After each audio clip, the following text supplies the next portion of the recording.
What? Oh my god. Oh my god, that was close. Mara. Oh no! What is happening? Oh my god, are you okay? Mara, what channel is the stream on? Mine!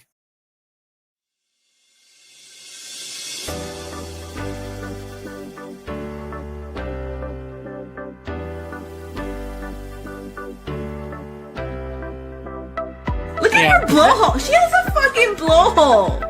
What is that? She's a glory hole on her head. I can't do anything until the actual police get there. So, like, what are you... Even I was like, what are you... so stupid. If you're a bigot, if you don't find this appealing. Oh man, then I'm a fucking bigot. I'm 100% because this is disgusting. Right here. Proud bigot right here.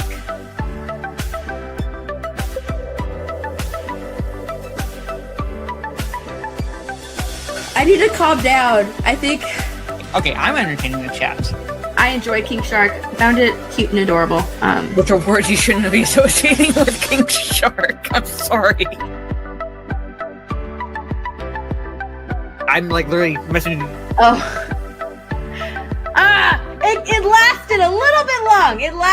The stream went on a little too long for Mara's internet. I don't care now. Oh my god, what is this? What happened?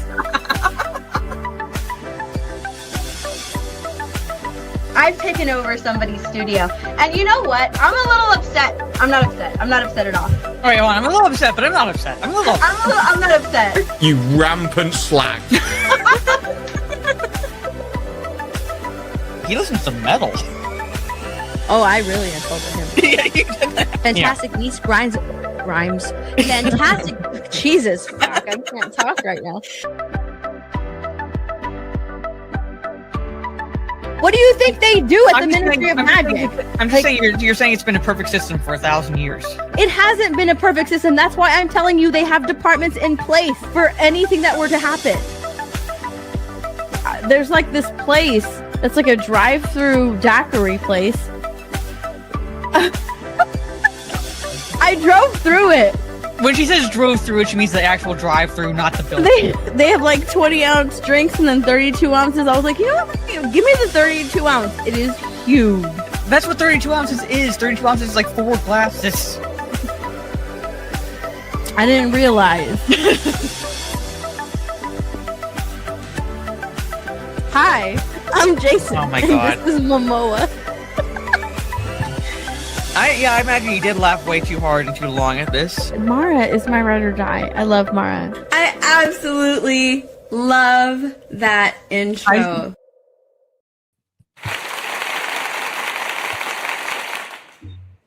I need to add more sounds, basically, but welcome everyone. We are back. Pre-Memorial Day. You know what? I need to get my old ABU cap. Just give me a second. I have to cough. I have to cough. Hold on, I gotta mute myself. Okay, there we go. Hello. Hello. Yep. Look at her. She looks adorable. I'm a military vet. Here's my old ABU cap. So might as well wear it pre-Memorial Day. But welcome everyone. We do have, I say, quite a bit to talk about. I don't know how many of you is looking forward to the Supergirl movie. We got a couple articles to talk about that with Millie Alcock opening her big mouth.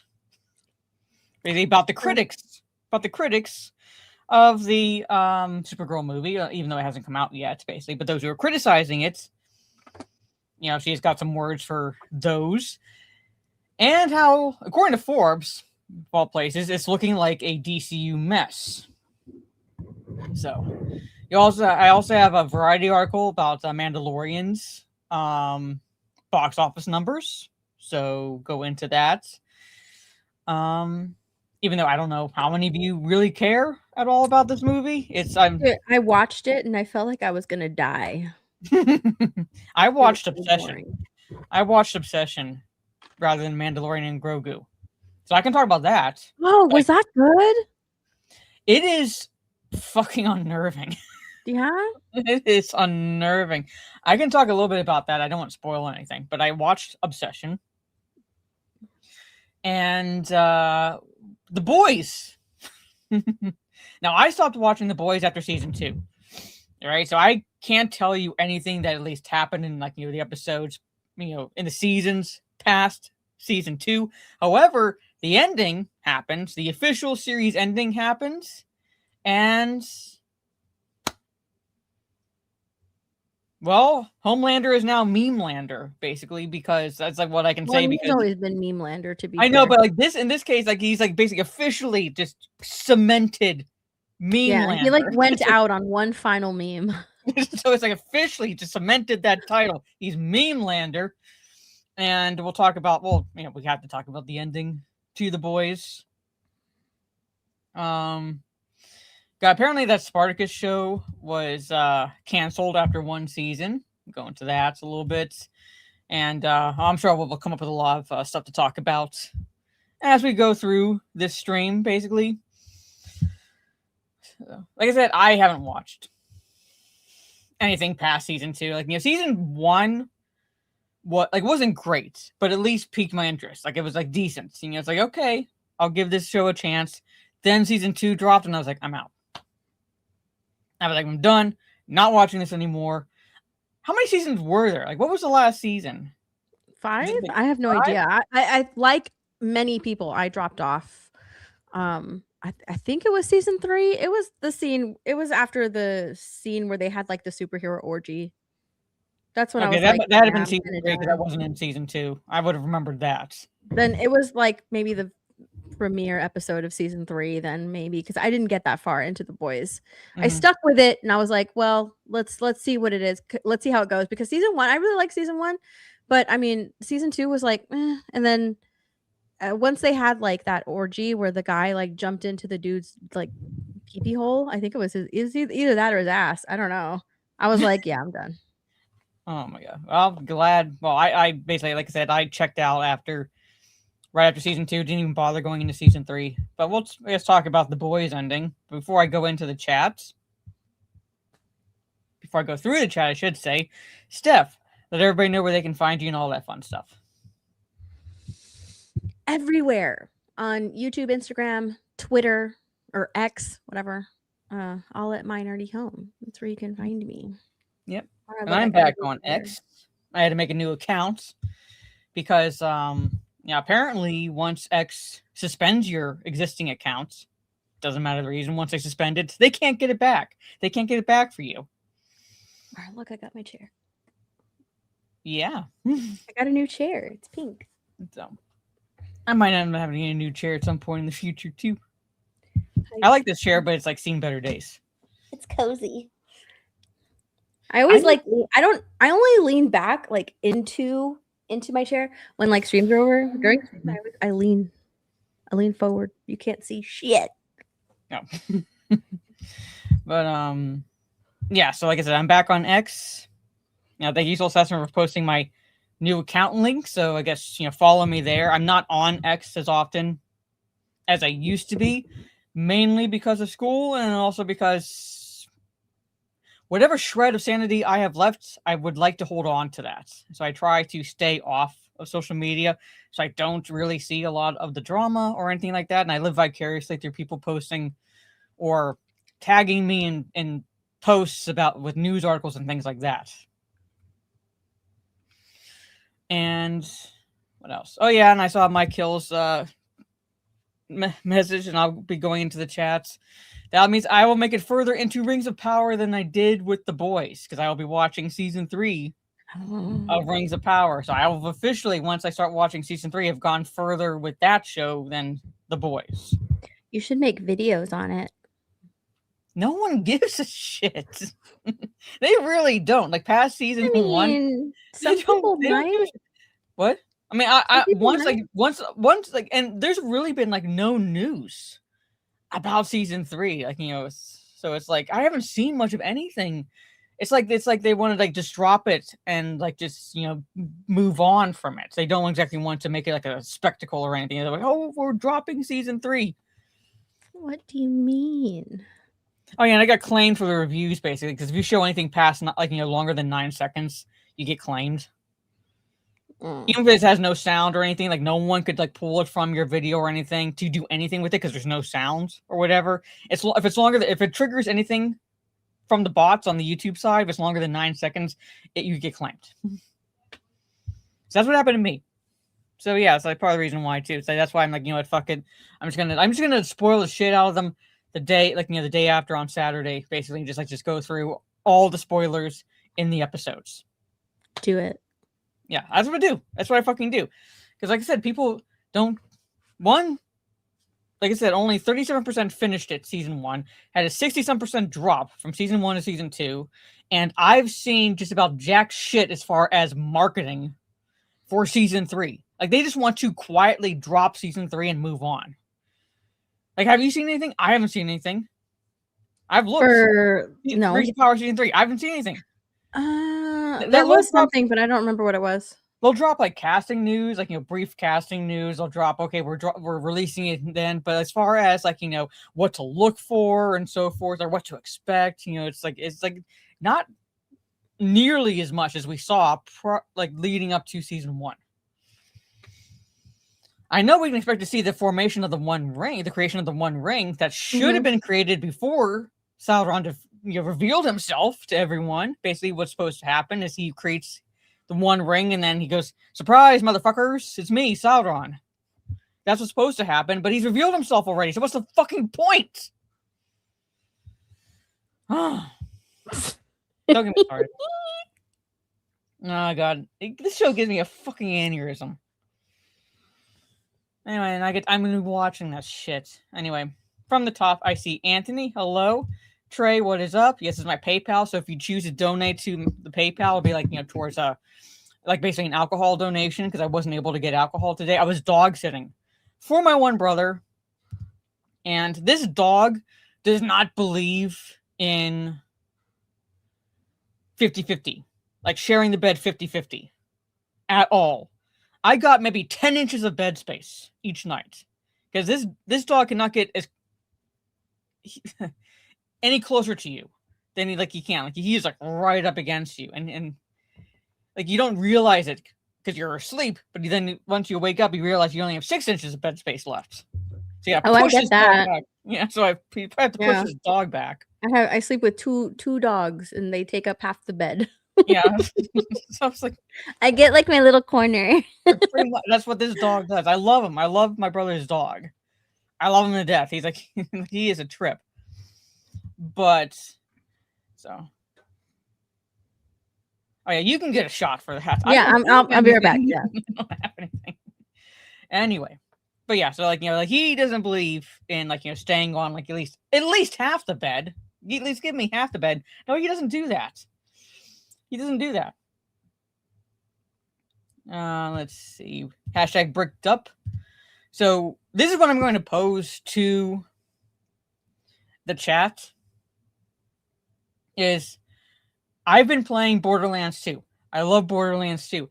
But I have Lego Batman, Legacy of the Dark Knight. I have that game. I made sure it runs. So it should be good. So my question I'm posing to you, chat. This week, right? I can stream tomorrow because my regular live lectures are canceled because of Memorial Day. So, do you want me to take a break from Borderlands 2 and just run through Batman, the Lego Batman game, which I can start tomorrow? I do have to create a thumbnail for that. Or continue playing Borderlands 2 and do both. I was basically yes to just playing Lego Batman. I think I'm saying the YouTube side. I think that's the general consensus. Just Lego Batman. I can do it. I've already I haven't created the thumbnail, but I've already refaced onto, when I say refaced, my face onto Arkham Knight's Catwoman, and I'm going to create a thumbnail around that, basically, with the Lego Batman game, which I'll be starting tomorrow. Don't know when, but if I can start early enough, I can go for a longest stream. So yeah, so I've already done that. I've already done that work. Just need to create the thumbnail. Tuesday, no classes will be I do because the classes the one live lecture will be that day, and at 7 p.m. So no, basically I won't be streaming Tuesday. So Tuesday will be the only day that I cannot stream this week. So tomorrow I'll be streaming. Wednesday I'll be gaming stream. Thursday will be reading stream, and then Friday will be another gaming stream. So 3 gaming streams this week, 1 reading stream. I don't know about Saturday, only because I don't know when I'll be getting back. If I'll be getting back in time to even do a stream. Truth Warrior, hello. Mike Hill, yes, happy birthday to Sir Ian McKellen. So Golden Fox, so yeah. So everyone, I will be playing reading. Yes, Caravaggio. I do reading streams once a week every Thursday, and right now I'm reading through Agatha Christie's Evil Under the Sun. So I've read The Lord of the Rings on stream. Well, The Hobbit on stream was the first book I read. Lord of the Rings, Clive Barker's Hellbound Heart, Edgar Allan Poe's stories, even a Goosebumps book. Let's see, the first Halo book, The Fall of Reach. I've read that. Currently reading Agatha Christie's Evil Under the Sun. I have Heinlein's Starship Troopers I can read. I Am Legend I can read. I have so many books, basically. So, but that's what I'm doing. As far as reading streams. Caravaggio knows Agatha Christie is the GOAT. I would say that Agatha Christie is the equivalent of J.R.R. Tolkien in the sense that like she is the kind of the spearhead like modern mystery basically. Like without her, like would we have like the modern mystery stories that we have now? Much like Tolkien is like the father of modern fantasy. Like I would say like she is on par in that regard with Tolkien. So just my opinion about that. Wiley Dave, hello. If I missed anyone, I do apologize. Bully Dog Conroy, hello. Psychotic Mongoose, what is up? Disproves, if Ian so forth is still here, I must say I could never be Scottish unless it was to unite the tribes. unite the tribes. Unite me, Disparu too. Thank you for the super chats. So appreciated, Ian so forth. Like I said, if you donate to my PayPal, that'll be an alcohol fund. I'll be able to get alcohol tomorrow. Hopefully. Yeah. I'll be taking a shot for Mara. Look. It's a pink shot glass. Isn't it cute? Here, I'll show you my shot glasses. Hold on. It's adorable. I've yet to be able to I'll be taking shots on behalf of Mara tonight. Yes. I don't have anything. Didn't have a chance to do it. Ooh, I love those. So that's Godzilla, obviously. King Ghidorah. Mothra, and that's turned around in there, but that's Rodan. Nice. My shot glasses match the glass I use for my tea. They match. It came with a set. So this was actually what this was one of those like shaker bottles. Mm-hmm. You know, that's what this was. And I was going to because I make my own tea. Yeah. And I don't Long Island ones. Yeah. No, not the Long Island ones. But I make my own tea and I just keep all the stuff in there, right? And so what I was gonna do is I found it at CVS, and it's like I actually might go back and buy another one because they're really cool. If they still have them, I don't know. They were like in the Mother's Day gift section. I don't know. I doubt they have anymore. Mm-hmm. But it came with like those bar shakers at the top, and I was like, you know what? I'll just get this. And it came with 4 of these shot glasses. I was like, I'll just get this, and then after I pour my tea in, I'll just put the shaker thing at the top and just shake it like that instead of like swirling it or whatever. So it didn't work because the water was too hot. So I mean, the heart was there. The heart and the idea was there. It just the execution. Yeah. The idea was there, but it didn't work out. So cheers. Thank you, Ian Sorforth. I'm gonna get a little drunk today. Cappy Nova, hello. Matt Lempicky, do you pronounce the E at the end? Or is it Lempic? I don't want to mispronounce it because some people like the last letters pronounced and then the other ones they're not. So let me see. make sure I don't miss anyone. Hertz Donut, hello. So I will be playing Lego Batman. It looks like the consensus is for me to just put Borderlands 2 on the back burner for now and just start playing Lego Batman. Nice. Girl's cousin, hello. Checking our new accessories and windrows. No joke. I was. Yeah. I love that game for all the wrong reasons. Like for all the wrong reasons. I freaking love that game. Like I just want to build the coolest houses, you know? Like I built one I built a house on the beach. It's the one that I kept running back and forth into. And Disbrew joined. He's like, this house is pretty cool. I don't know what it's for, but it looks really cool. So basically you're using windrows to play like Sims 2, basically. Yeah. Like you just want to build the houses. Utopia. I'm just like building up this area. Oh yeah, it's like I built it up to where I guess it's good because we're like up to rest level 22 or so. I don't know. I don't know what that does, but Disbrew said it was good. So yeah. So like, you know, like it's one of those where it's like, you know, the kudos on the efforts. Don't know what we'd use it for, but kudos on the effort. I literally only want to kill the animals because I get a decoration reward for it. And I can decorate even more. Like if I kill 200 crocodiles, I can make a gigantic crocodile statue. That is awesome. Okay. All right. I want to build that gigantic crocodile statue. So I'm gonna be like, that's your goal, just to slaughter all the crocodiles. Yeah, I'm gonna be slaughtering crocodiles to build that statue. That's the only reason I want that statue, so I can put it in that first house, in that house that I built that's right next to the little bell. That's the only reason, because that's like our storage house. Like when we go back and forth, we're gonna drop stuff off. So we drop stuff off in our own little section. I'm gonna put I know exactly where I'm gonna put it too. I know exactly where I'm gonna put that alligator. I need it. She's already feng shuied that shit, basically. So she knows where she's gonna put it. She knows where she's gonna put it. I don't care how many times I die. Hello, Phil. Well, apparently, I've watched you play the game. I can tell you don't care how many times you die. You know, all the corpses on the map. All these little grave markers on the map when you bring it up. It's pretty much. Someone on Twitter, was like, take off all of those grave markers. I just replied, no. And I put a picture of our island on it with like all of the grave markers on it. Let me see if I can find it. They're like, you could take those off. Like, no. I earned those grave markers. I earned them. Here. I earned them. Here, look. Jimmy the Kaz, hello. When I see it, I'll share. Says Steph, for the love of God, get those death boxes off your map. Hover over and click right on them. I was like, no. I was like, look at it. 1, 2, 3, 4, 5, 6, 7, 8, 9, 10, 11. Just in that little mini circle. 11.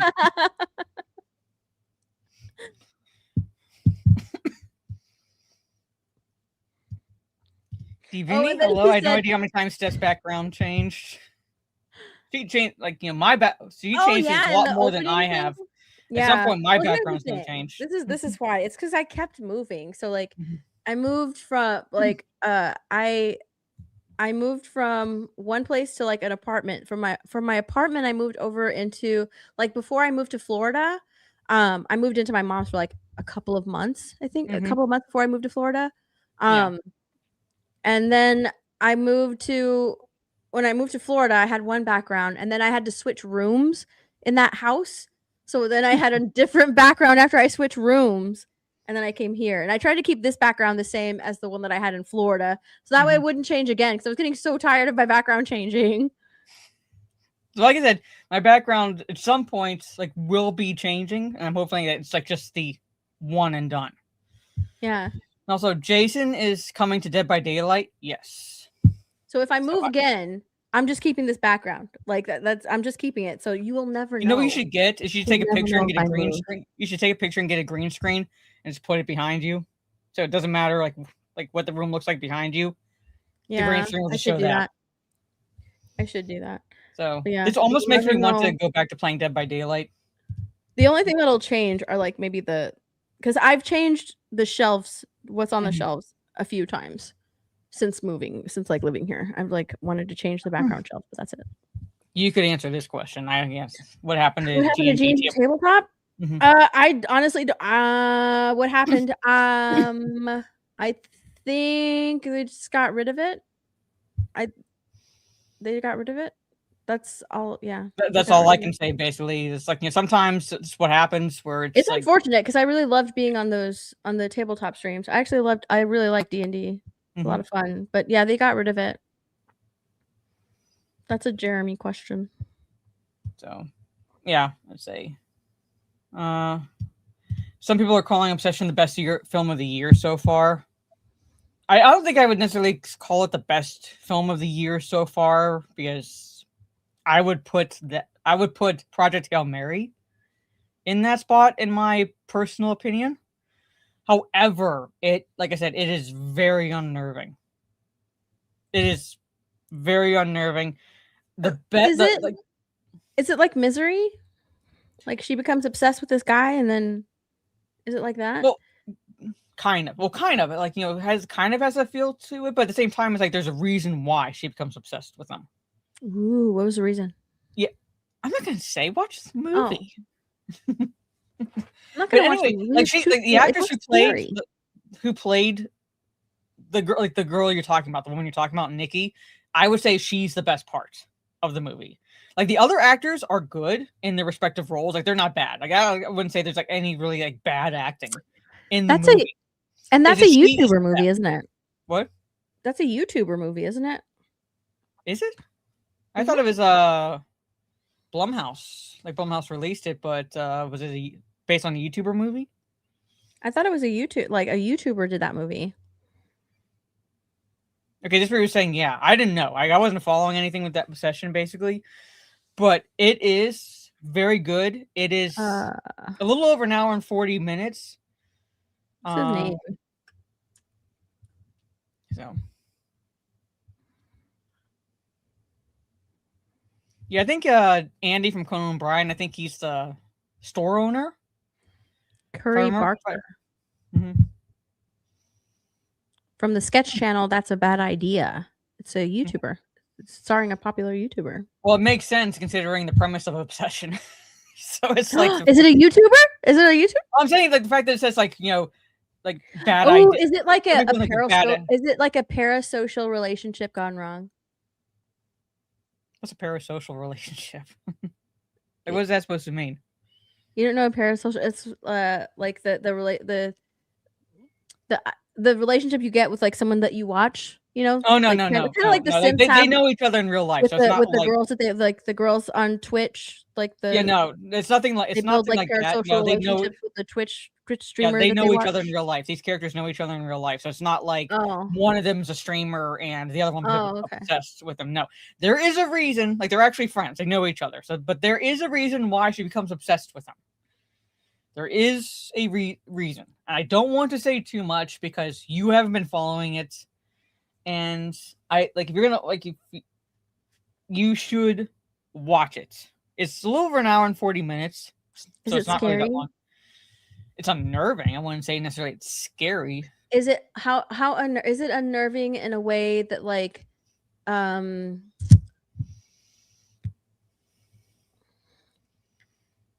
like what's a movie that's like unnerving? I don't know. Like The Hills Have Eyes. This is more like that's how do I put that? Hills Have Eyes. That's more like disturbing. Okay. When I say unnerving, I mean like it's very psychological.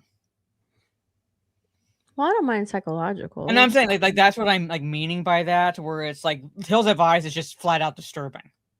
Like the premise. Trey says Hills Have Eyes is torture. That's what I'm assuming this is. It's not torture. No, it's not torture. No, when I say unnerving, I mean it's like your mental state watching this movie. It's not like bad. It's like not bad for your mental state, but it's more or less like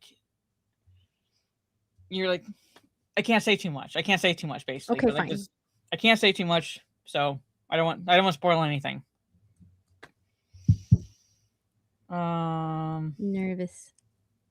Yeah, I got back rooms next week. Actually, technically this Friday. So, which I don't know if I'm going to watch it in theaters. I might, sail the seas for it first, and if it's actually good, then I'll go to the theater. Let's see. I'm finally catching up on the chat. Jensen Ackles, Carrie season 3. Then I was out. I was hearing that. I've always liked Jensen Ackles overall as an actor, so I can buy that he carried season 3. He's a decent actor. Kripke needs help. He's always needed help. So yeah. Homelander became Domelander. As I was saying, he finally went out on a fucking meme. Yeah. So I'm trying to say hello to everyone. Oh, this must have been when you're talking about the urethra massage. What's a urethra massage?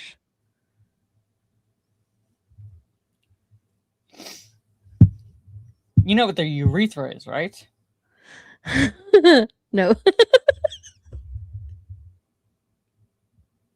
Yes. Hold on, wait. I think I know what it is.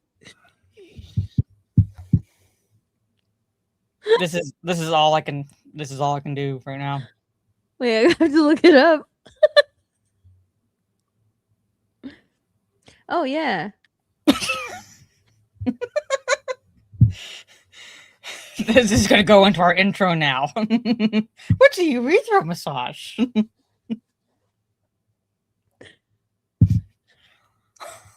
then I had to ask, you know what a urethra is?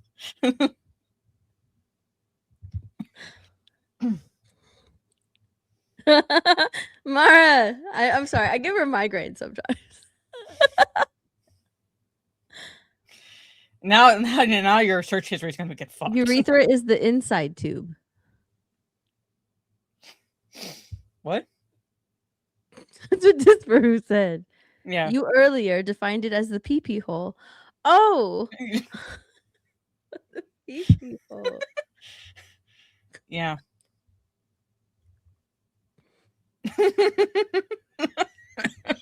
I'm still trying to figure out so the guy inside when he dove into. Oh, I got it now.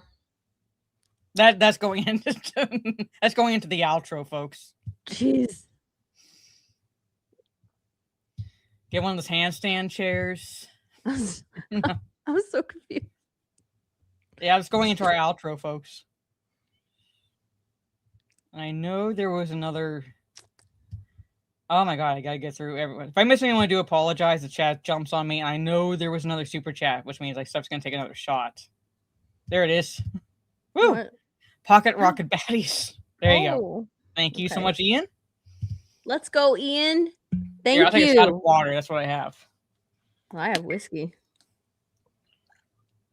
It'll help my throat.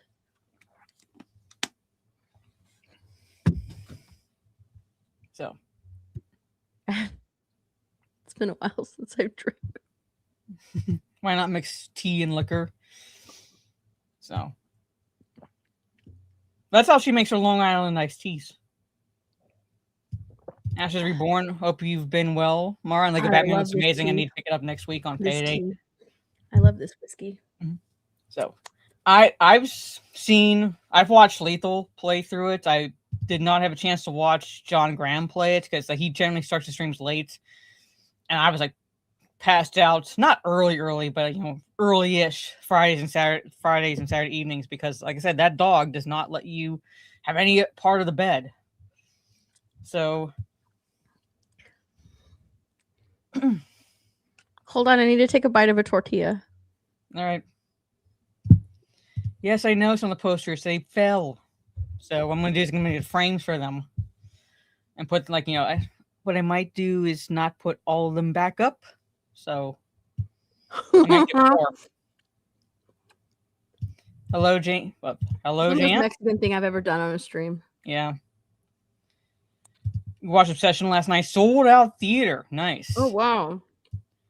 Yeah, it got like a 28 million second weekend, so it's doing like well.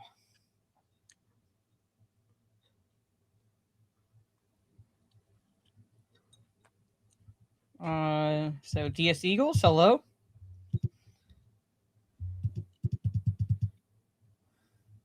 Well, I guess it's like this is another YouTuber movie because yeah, the Iron Lung, that movie was by Mark LaPlire. Oh yeah, Iron Lung. Yeah, but yeah, apparently Obsession is also another YouTuber movie. So That's the most Mexican thing Steph has ever said. Listen, I haven't really eaten all day. I had like 2 beef sticks and a lot of tea so I need to take a bite of a tortilla if I'm gonna do shots. Yeah. Because I think as like soon as that second one, I was like, whoa. Yeah, I think Steph will freak out if she watches Obsession. So,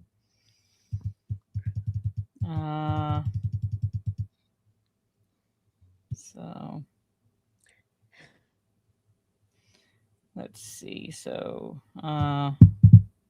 flour or corn? I said hello to Flour Carrie tortilla. Baggio. What? The flour tortilla.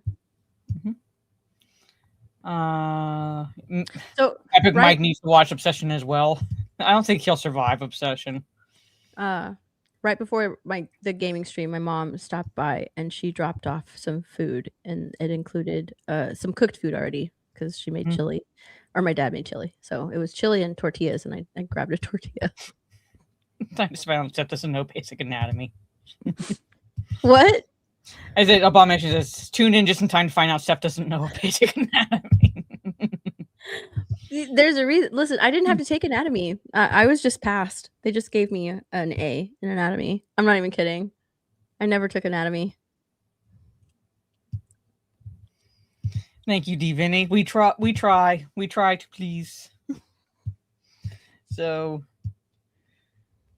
do you want me to bring up what you said was poggers one time? If you remember. What? Do you remember what you called poggers like years ago? Oh.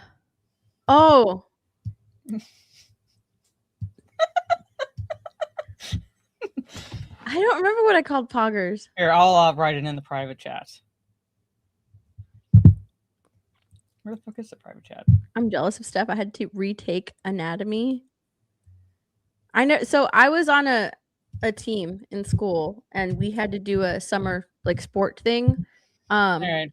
And I wouldn't have been able to go. And so they were like, I was like, I'm planning on taking anatomy because I needed it. Like I'm planning on taking it over the summer. And they're like, but you won't be able to go to this. And I was like, well, yeah, I'm just gonna skip it. They're like, don't worry, we'll take care of it. You go to the sports thing. I was like, really? Face painting. I remember. So Trey, Dan, and Disper remembers. I put it in the private chat what you said was poggers. Bukkake. I forgot what that was. You didn't have to read it out loud. You could just read it in your head. And I honestly forgot what that was. Don't look it up again. I'm looking it up. Look it up again.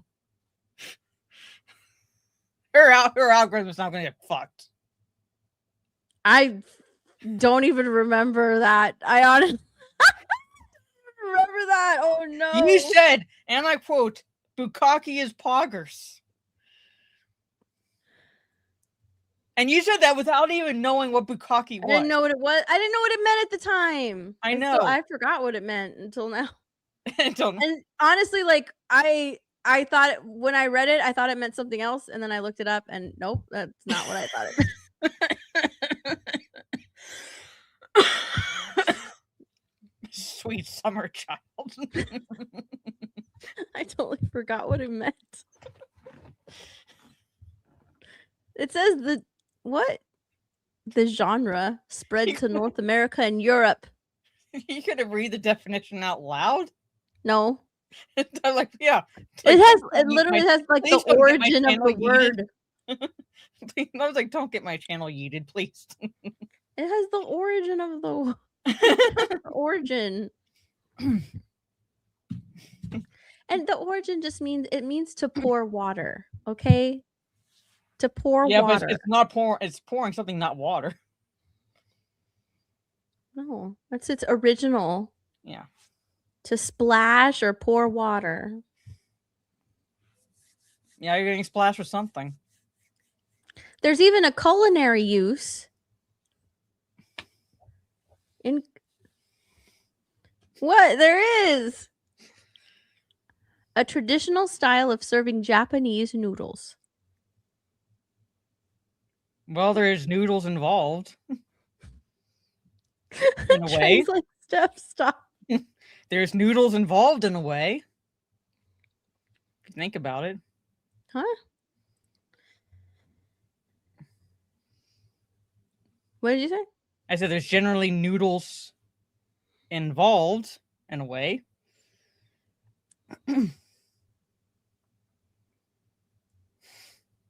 Like to eat. You are such a sweet summer child. They're okay. They're getting it in the chat, and you have to think about it. Like to eat.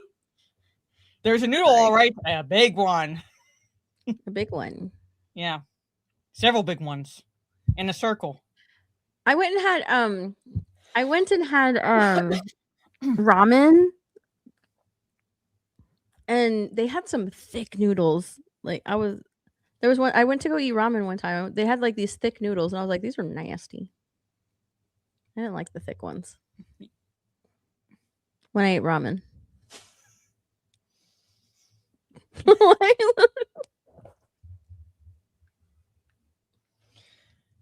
I'm sorry, chat. My mind is so dirty. So she doesn't like them thick. Udon noodles. I think that's what they were. I think they were udon noodles. So I asked for like the thinner ones the next time I went. It was delicious though. Like the ramen was so good because it was really spicy and I put a lot of chili oil in it, which made it even spicier. So it was perfect. It was just the noodles that needed to change because I was like, they're way too thick. Didn't like the thick ones. I'm trying, chat. I'm so fucking trying. I'm telling a story, Mara. Oh my goodness. You know what? Every time I see our intro, I see that clip of like when I went to go and get that 32-ounce drink. Yeah. And every time I see that intro, I want to tell you an update to that place. It's no longer there. It used to be next to my nail place. So I would go there and get a drink, get my nails done.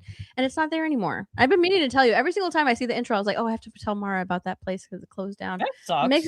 It's very sad. Yeah. Yeah. Yeah. I'm so sad because I would always get a drink, go to the nail salon and drink that drink and then drink more at the nail salon because they give you free drinks while you're there. And then I'd get one on the way home. And now it's gone.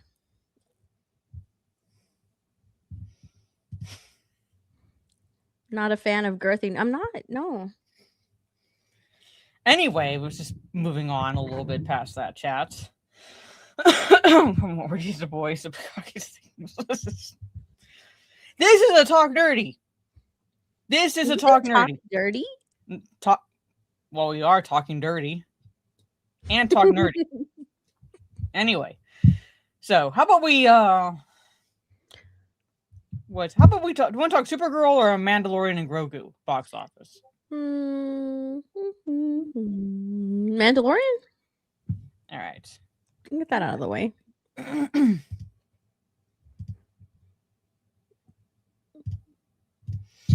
According to Variety, now you watched it. You said, Steph. I did, yeah. You can, I guess, give your impression of it. But it says Mandalorian and Grogu lifts off with $102 million over Memorial Day holiday. That's an estimate. So, and then they're going to count Memorial Day basically because it's a holiday weekend. So yeah, they are. They're going to count the 4-day weekend. But the movie itself was. I feel like it was like 3 episodes of The Mandalorian, with one episode being a Baby Grogu episode.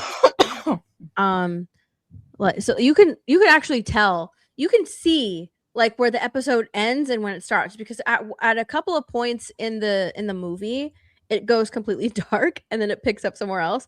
So I feel like when the screen goes dark, you expect to see like the the credits for the Mandalorian show pop up, but it doesn't.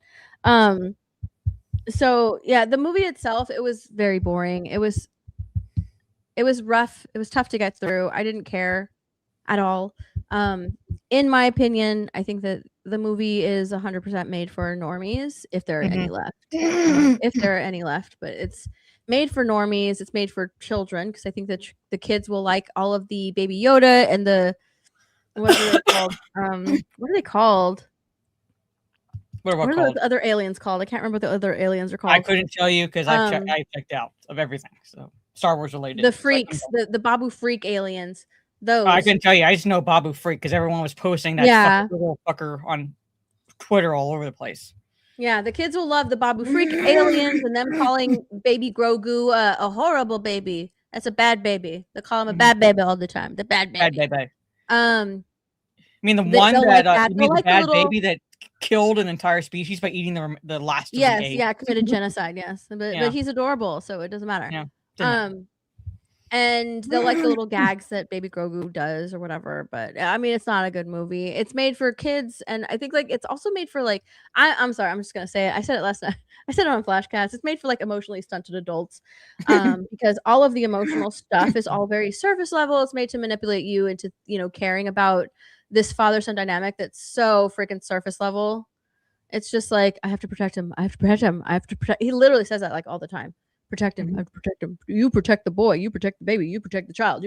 I must protect him. How am I going to protect him? How is he going to go on if I'm no longer here? Yeah, it's very surface level shit. Maybe don't bring him with you. How about that? Yeah. Maybe like very surface level stuff. And then like the hut has like daddy issues. I mean, it's really dumb. It's so dumb. Emotionally stunted adults will love it. I think that kids will like it. And it's written in such a way that like if you are a normie coming into Star Wars for the very first time, you might have a good time with it. Or if you're just like a normie who doesn't really care about Star Wars at all and you're just there because someone's dragging you to it, you could possibly find yourself having a good time. I personally found it very boring. I was just waiting for it to be over. I think that the little Baby Yoda gags were eye rolling. And I honestly couldn't stand. I know that they were trying to do practical stuff, which is cool. But after seeing Project Hail Mary and everything that they did with Rocky, I was like, this is trash for practical effects because his ears just kept flopping everywhere. Like he has no control over them because he's a doll. So anytime he turned his head, his ears would flop like that, and it was so distracting because you could totally tell that it was a puppet. He has no control over the ears because they're just there. The same thing with the hands. You know how like people get hold on, let me get this really quickly. You know how people get like those little mini hands, yeah, and they hide it with their sleeves. And then they go like they put them on their basically finger. Yes. And so like at one point in the movie, Baby Yoda is building this hut, and you can see it's almost like he's a freaking hand puppet because he's like at the back of the hut, and he literally like you don't see him climb up or anything. He just appears, and then he goes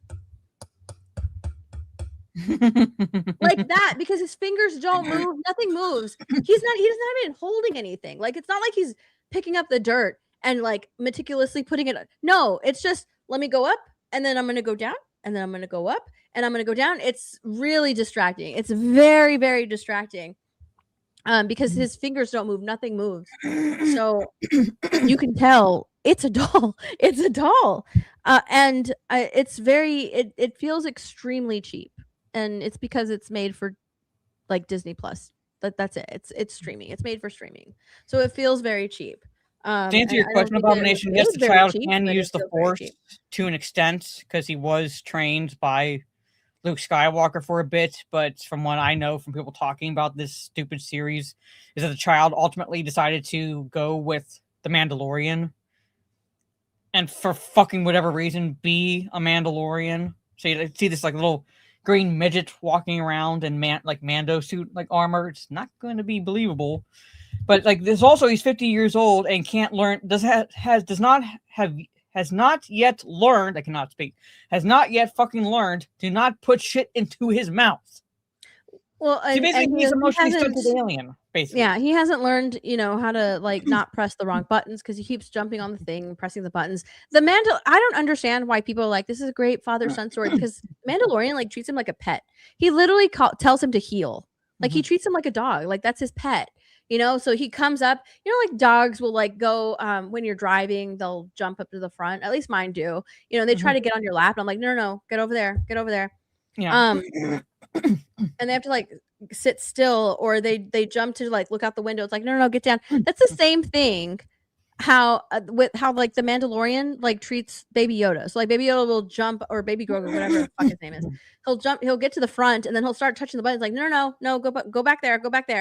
Or he like freaking yells at him like, heel. He treats him like a dog. So I don't understand how people are like, oh, but it's a father-son story. Okay, why do you he literally treats him like a dog. So basically like a leash child, essentially, is what he treats him like.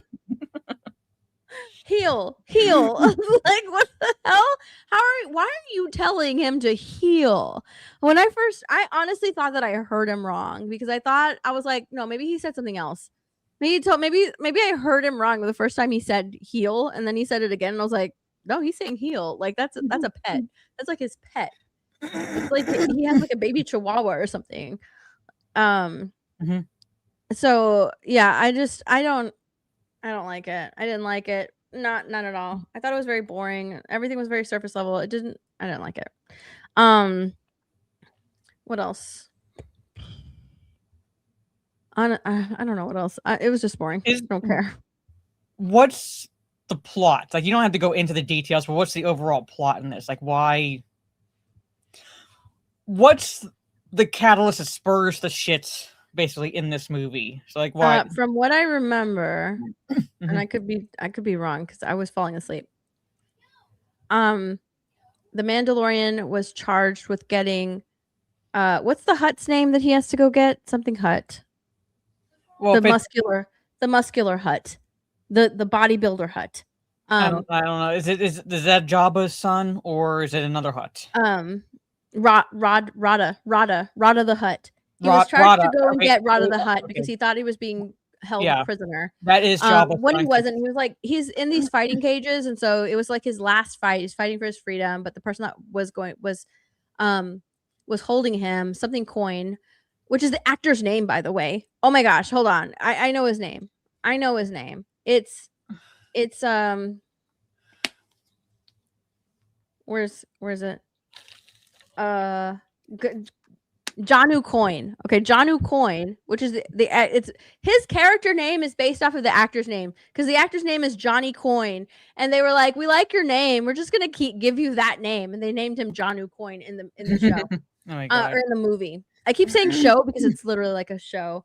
But Janu Coin is holding Rada the Hutt prisoner, or at least that's what they think. He's holding a Hutt prisoner, basically. Yeah. The son of Jabba the Hutt, head of the Hutt Empire. And so Mando's trying to break him out. Okay. He doesn't want to leave. Because he's like, this is my last fight, and then I'll be free. But Janu Coin has no intention of like letting him leave. He's gonna kill him first. So they escape. Then the Rada.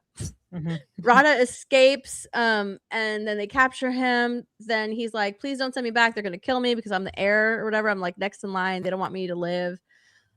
So he lets him go. But then they find out that they captured him, and then they captured him, and he's like being tortured. So Mandalorian was gonna like break him out, but then the Mandalorian, they took his helmet off. Pedro Pascal, you see his face for like 4 or 5 minutes in the movie. They take his helmet off and then they put it back on. And oh, by the way, everybody is praising that, by the way. I'm not even joking.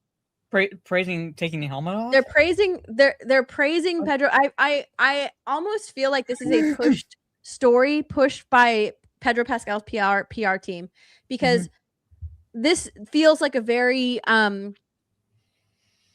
media generated story, because I'm seeing a lot of people pushing this idea that, oh my gosh, Pedro Pascal is such a great person, because in the credits of The Mandalorian and Grogu, it has Pedro Pascal's first billing as the Mandalorian, and then underneath him are the 2 actors that actually play the Mandalorian, that are his body doubles for the Mandalorian, that are the leads in the movie. They're the leads in the movie, because you only see Pedro like for 5 minutes. Like he's the face of the Mandalorian, but these guys are like the actual actors. And so there's so many people out there praising Pedro Pascal because this had to have been his doing, right? He's the one that had to have said, I want their names underneath mine. And it really does feel like a PR spin for Pedro, to give Pedro Pascal some like good press, being as he's being so rejected by the general public right now because he's just appearing in everything. So yeah, like that feels like super pushed because I've been seeing that everywhere. I've seen it on Twitter, I've seen it on Instagram, I've seen it on TikTok. I've seen that push everywhere, and I'm like, where the hell did this come from? Everybody has the same screenshot. I'm just like, okay, whatever. But anyways, what was I saying? Oh yeah, so then he has to go and like rescue him, and so they take his helmet off. Then they feed him to the not Sarlacc, or the not Rancor. They like feed him to the not Rancor. It's like this snake, this poisonous snake. And so he gets out with the help of Baby Grogu and the Babu Freak family, because like in between all of this, they have like their own little adventure on how to get there and their own little tiny ship, and it's super adorable. And people are like, "Oh my god!" when they saw it, like the teeny tiny ship. So they rescue him, but he gets poisoned by the snake, so he passes out and he doesn't fit into the ship because the ship is like super freaking tiny. So he's just like, "Go, get away, save yourself." And so he runs off, and they're trying to find him in order to kill him. But then like he passes out. Baby Grogu stays behind. He builds this hut to hide him. And he visits this like, I don't know, swamp lizard person, who happens to have like the antidote to the poison. So like Baby Grogu puts the poison on him or feeds him the poison. I don't know. He feeds him the poison. The Mandalorian wakes up. He goes and he like kills the Hutts. And I think that's it. The other Hutt, Rada joins the New Republic. I don't know. He joins somebody. Well, this movie just sounds so fucking bad. I don't know. I'm like, I don't know. Rada joins the team, and then like that's it. It's over. I don't. So they kill the Hutts that are trying to keep Rada from taking over the Empire. Cousins. Yeah, they kill the cousins. I don't know their names. They call them the cousins or the twins. Do they call them the cousins or the twins? Maybe they're his cousins when they call them the twins. I don't know. I don't know. I wasn't paying that much attention. Yeah, I don't really care to know. It's just that, so basically Rada decides not to take over the Empire and just basically leaves that void there.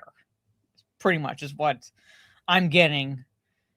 Because he doesn't want to be like his dad, even though they call him the twins and they are cousins. Okay, yeah. The cousins want to kill him because he's like next in line and they want to be next in line. So that's why they wanted to kill Rada. Yeah. And then they end up taking off. But then Rada chooses not to be next in line anyway. So it's like it was for nothing, pretty much. Yeah. So because they saw the Mandalorian's face, he like ends up killing all of them because they see it in his face. I'm just saying, like, it's like all the like basically the entire premise is just okay. Like, I know I said stupid, like but at the same time, it's like plot convenience after plot convenience after plot convenience. Basically, it's no real actual storytelling. It's how can we get from point A to point B conveniently? It's like 3 or 4 episodes, like in a movie. That's what it is. And it's like, 3 episodes of Mandalorian, 3 or 4 episodes of the Mandalorian, all in one, in a movie. It was really boring. It was very boring. I think that's where it ends. I'm pretty sure that's where it ends. Is it supposed to be like? I think like the finale of Mandalorian in movie form or something, or is it? So they were supposed to have a season 4. And instead of putting out a season 4, they turned it into a movie. So that's what this is. Okay. Yeah, it was terrible. I wish I was able to buy a liquor, and I'm like, really sorry I asked what this movie was about, because it's like it's so bad. Mara, hold on, wait. Disprove said they travel across the galaxy to rescue a man and never think about how he will fit in their ship. Yeah, because because the Babu Freak and Baby Yoda, they travel in this ship, okay? Mhm. But it's a ship that is made to fit the Babu Freak family. They're Yeah. tiny. So when the Mandalorian runs up to it, it's literally like a tiny ship, and it's meant as a gag. I feel like it's meant as a gag because when I saw it, like people in my theater laughed at it. Like, is it meant for a gag or is it meant to be a serious moment where the Mandalorian's like, I'm not getting off this island. I will sacrifice myself so that my child can get away. Is it meant to be like that? Because if it was meant to be like this heart-wrenching decision that he has to make, like, I can either escape with my life or save my child and make sure that they get to safety. I'm going to put him on the ship and tell him to go. Then that doesn't play out because the people in my audience laughed at it because they thought it was a funny thing. And not only that, but like even when the Mandalorian like captures Rada, Mara, you should see how they were transporting him. It was I started laughing because he's literally like hanging there. They just have him hanging. Like, Is there a picture of it? I don't think so. I don't think so, but they have him like just hanging from the ceiling. Like he's like, I don't know what he's hanging from, but he's just hanging there. Oh my god. And he's talking to him, right? He's talking to him while he's just like, he looks so pathetic. Why do they have him hanging? Like, would he like not stay on the floor of the ship? I guess they didn't want him to get away, but it's a hut. They don't move fast. It's like all you do this is like one does. Are you kidding? They put 3 years studying the hut physics so that they can get it right. I'm not even joking. That's what Jon Favreau said. So they can get it right. They did the hut physics. And you know what they came up with? Some body slam squishes and some rolls. Like, I'm not even kidding. Like, they would just roll. They roll around. Oh, speaking of, hold on, let me see if I can find the image, because like, apparently Jon Favreau posted like what Baby Yoda grown up would look like, and was it hold on. Hold on. I'm trying to find a picture. Did he post it on X? I think so. I think I know what you're talking about. Let me find it. Because I'm pretty sure that was fan art. Wasn't it fan art? I don't know, because on Favreau. Was it this? Here, I'm gonna share it. Okay. Yeah. Yeah. So I think this is fan art, but because it has the dark saber right there. But it says Jon Favreau considered including a flash forward to Grogu's future in The Mandalorian and Grogu, a flash forward, a glimpse of the future. And then the Star Wars Holocron account included this photo, which honestly I don't like this picture. Okay, because if he's being I don't like it. He has too much hair. Well, no, it's not that. It's just, isn't he supposed to be a Mandalorian? So yeah, they can use the dark saber. No. I don't like what he's wearing. Why is he wearing these? He's still in these nasty ass, ratty ass robes. Why isn't he wearing the Mandalorian armor? Put him in the Mandalorian armor. Yeah.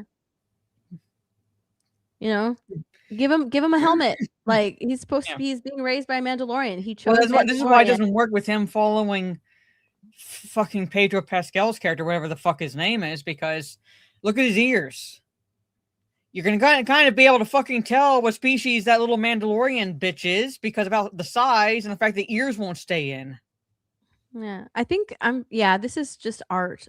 I don't know if this is fan art, if this is just like, or if this is official art, but yeah, like if he's supposed to be a Mandalorian, even like in this movie, the Mandalorian's like, Mandalorian, don't forget your armor. And he has that stupid armor chest plate. That's fucking ridiculous. I'm But just saying, like, it's you kind of can tell. That's why it didn't make any sense for him to go with Din Djarin. But still, like, like that fan art, too much hair, and nothing about it makes sense. yeah. Oh, that's fan art. Yeah, I thought it was fan art, but I don't like the fan art. I don't like the fan art. I don't even know. Oh, maybe it is supposed to be Baby Grogu. I thought this was supposed to be someone else, but whatever. So, but anyway. Oh, see, someone posted this. Like, this would make more sense as far as like what he's would be wearing, which is the Mandalorian armor. Like, this makes more sense if he's going the way of the Mandalorian and not the way of the Jedi. Look at his long hair, dude. Yeah, too much Look hair. at his long hair. It's all flowy. Hey, for the super chats, did you see the Helen of Detroit's chat music? Was there? Oh my gosh, we have to watch it. Yeah. No, I haven't seen it. But Oh I my saw it goodness. I've been basically, waiting for chat music to that put something else out. Helen of Troy was race swapped in this movie. And, okay, it's one thing to race swap the character, which is bad enough. But, I'm sorry, Lupita Nyong'o is not attractive. I don't see that fucking face launching 1,000 ships. I'm sorry. She's not a bad actress, but come on. There's more beautiful black women out there, and you pick her. Okay, I see one chat music, but it's not like chat music. Yeah. Hers is a face that would launch 1,000 riots. Or mostly peaceful protests.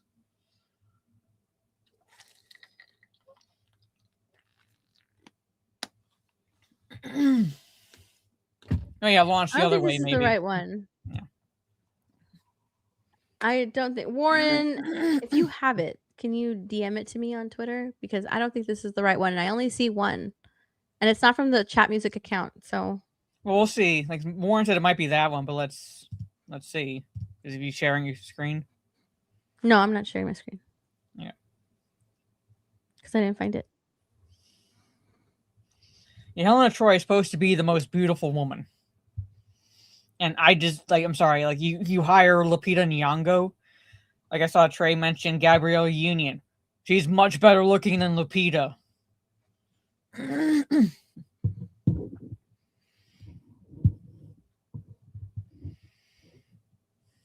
No, I'm not going to say The Odyssey. I had no intention of seeing The Odyssey at all. My one brother's planning on seeing it, but I said no. Go with him so we can talk about it. No, I'm not driving. Like he's going to see it in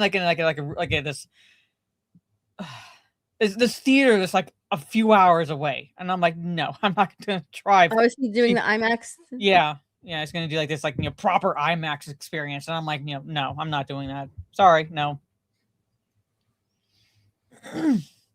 Well, it's like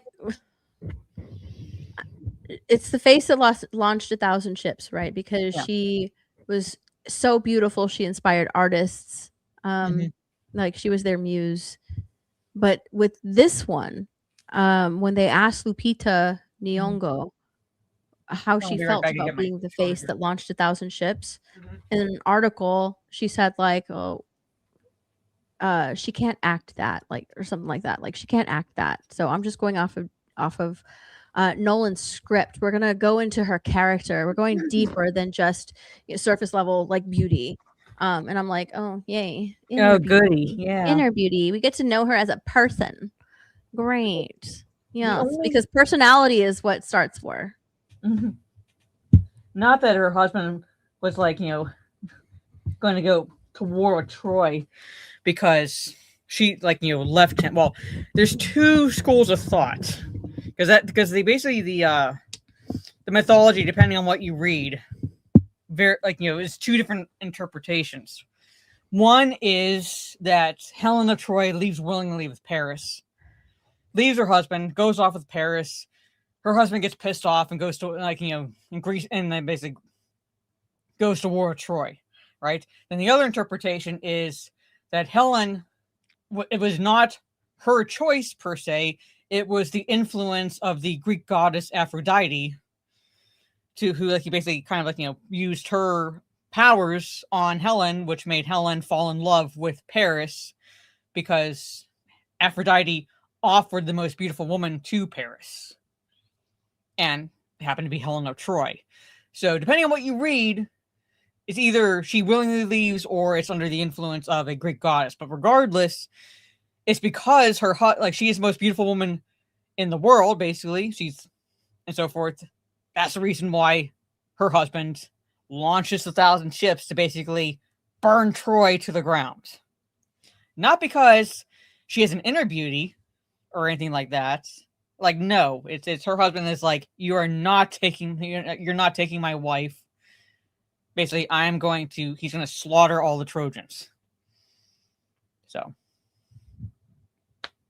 depending on what version you read, whatever. But the Odyssey, because you have the Iliad and the Odyssey is the second story. The Iliad is the account of the Trojan War. The Odyssey is just Odysseus trying to get back home. Well, so I don't know why we really need to go into depth of her character, because at the point when the Odyssey picks up, or like it doesn't really show the Trojan War, basically picks up, they've basically just killed most of the Trojans. Now Odysseus wants to go home. Well, here's the reason. Well, probably the reason is because they're going off of the Emily Wilson version of the Iliad and the Odyssey. No, not Homer. Not the actual version. The feminist version. The feminist version, yes, the feminist translation. And I've watched a bunch of her interviews, and she's wanting to focus on like the women characters and learn more about them and get the translation that she thinks is the correct translation in regards to the women, the female characters. So that's I have a feeling that that's why they're diving more into like the women of the Odyssey. As far as the human female characters, there's only fucking two. There's only two female of the human characters, not including the demigoddesses and goddesses, basically. There's two main female characters, if you include Helen of Troy, and that is Odysseus' wife. That's fucking it. Well, and in the in the Time article, it wasn't the Women of the Odyssey article, it was the Time article. Anne Hathaway, who's playing Penelope, right? Yeah, Odysseus' wife. She was quoted as saying that like the version of Penelope that Christopher Nolan wrote was going to be Odysseus' equal in every way. Which is kind of how she's portrayed in a way in the original work. So it's like, that's not anything fucking profound. Yeah. So like he loved her. Like he literally spends 20 years going back to her. Like she's like, she's more than just his wife, though. Yeah, but I'm saying like in the actual work, she like is more than just his wife. She does show that she like is faithful and strong in her own way, because there are suitors that are trying to woo her basically while her husband like is presumed dead, trying to get back home, and she holds them off for 20 fucking years practically. She holds them off. Yeah. Until that, like, I'm saying, like, you're saying, like, like she wasn't a strong character, like she's not his equal or in any regards. No, she basically tells men for nearly 20 fucking years, back the fuck off. I'm waiting for my husband. She literally gives birth, or ready to give birth. I think she gives birth to their son as Odysseus is leaving. So that 20 years later, the son is pretty much a grown man. And she's raised him on her own, pretty much, at the same time staying faithful to Odysseus. Mm-hmm. Until finally she realizes that Odysseus has returned home. He doesn't look the way he does, because like basically the gods have kind of like cast this little illusion spell over him, so he can like go amongst the suitors and no one recognizes him, basically. But she says, you know what? The man who can shoot an arrow through these, I think they were axes or something, but the handles of these axes, basically, like the holes in them. It was the archery competition.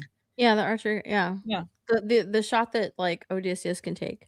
that only he can take. Only he can She take it. chose that competition because she knew he was there, and she's like, oh, like, you know, it's like. Also, why Matt Damon for Odysseus? He's awful casting because Christopher Nolan works with the same actors all the time. Yeah, it's kind of Just like moves them Tim around. Burton. Like, you know, he works generally with, like, you know, Johnny Depp a lot, and He just moves them Helena around. Bonham. Yeah. Oh my god! She decided to have an archery competition because she knew that only Odysseus could do it, and none of the other guys could do it. So she's like, Over at you, and you're drinking water. I thought you were taking a huge swig of vodka. I wish it was vodka. I wish it was vodka, but yeah, but she chose the archer competition because she knew that Odysseus was the only one who could achieve that. So if the men failed, she'd be like, oh, well, you didn't win. And Odysseus, yeah, did it. So I'm like saying, like, you know, I've read the Iliad, I've read the Odyssey. It did not need a fucking feminist retelling or interpretation at fucking all.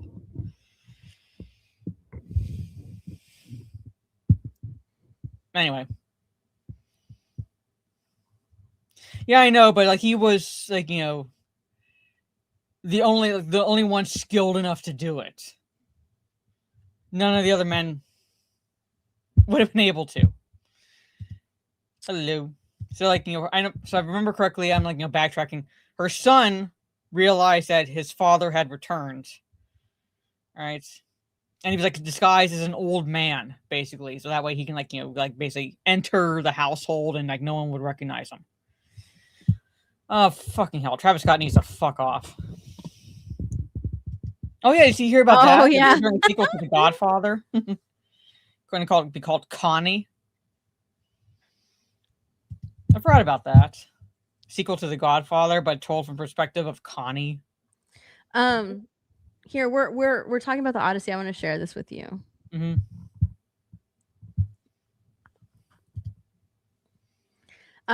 A Greek culture news site rips Christopher Nolan's The Odyssey for excluding Greeks. I said Greeks from his DEI cast. It's the Greek City Times, an Australia-based news site dedicated to promoting Hellenism and serving the global Greek diaspora, is calling out the hypocrisy of that creative decision. For years, this is okay. Go ahead. This is stupid, but go ahead. For years, Hollywood has lectured audiences about representation, inclusion, cultural sensitivity, and the moral necessity of diversity in storytelling. Studios, actors, and filmmakers have repeatedly insisted that authenticity matters. That cultures should not merely be mined for content, while the people connected to those cultures remain invisible. Yet, the upcoming adaptation of The Odyssey by Christopher Nolan appears to embody precisely that contradiction. Nothing that Nolan's upcoming film has become trapped inside the exhausted binary of a woke versus anti-woke. The paper points out that Nolan is absolutely entitled to cast whoever he wants, but that fact does not paper over the glaring problem with Nolan's film and his reasoning for his casting. Once a production visibly embraces the language and optics of modern diversity politics, it becomes entirely legitimate to ask a simple question. If representation matters so deeply, why does a story rooted in one of the foundational works of Greek civilization seem to exclude Greeks altogether? Not one prominent ethnic Greek actor, not one Greek American performer, not even a symbolic acknowledgement of the culture from which the story originates. That omission is not merely ironic, it exposes the selective and performative nature of Hollywood's modern diversity framework. Hollywood has repeatedly condemned the historical practice of dominant industries borrowing from minority cultures while excluding the people themselves. And yet, that is arguably exactly what is happening here. It's interesting though, because before we saw the casting of the Odyssey, the one backlash to Christopher Nolan's, like there was like rumored casting and blah blah blah, right? There was all this rumored casting for Christopher Nolan's The Odyssey before it was official, and people were sort of going after Christopher Nolan for its lack of Greek actors in it. Like, they were telling, like, you're doing the Odyssey, you better cast Greek actors, because they know that Christopher Nolan always works with like the same actors all the time. And they're like, if you're doing the Odyssey, you better cast Greek actors. And then he didn't cast Greek actors, so there was backlash towards that. And then like then the Lupita Nyong'o, however you say her name, I don't know how to say her fucking name. Nyong'o. Lupita Nyong'o casting came out, and then what's her name? The trans Elliot Page. Yeah, that casting was announced, and then like it got quiet for a while. Nobody cared. People were like, "Oh, what do we do? Do we fight for the fact that there's no representation of Greek actors in this movie, or do we just accept the representation that he gave us because it's representative of the modern world?" Like, they didn't know what to say.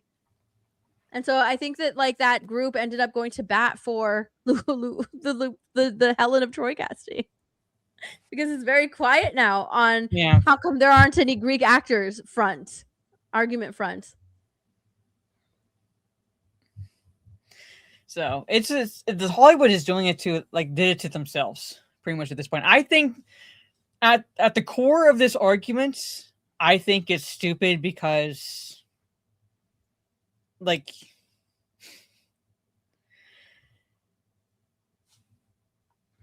to get someone of Greek heritage, basically, who is like an actor in Hollywood, is probably slim at this point. I say slim.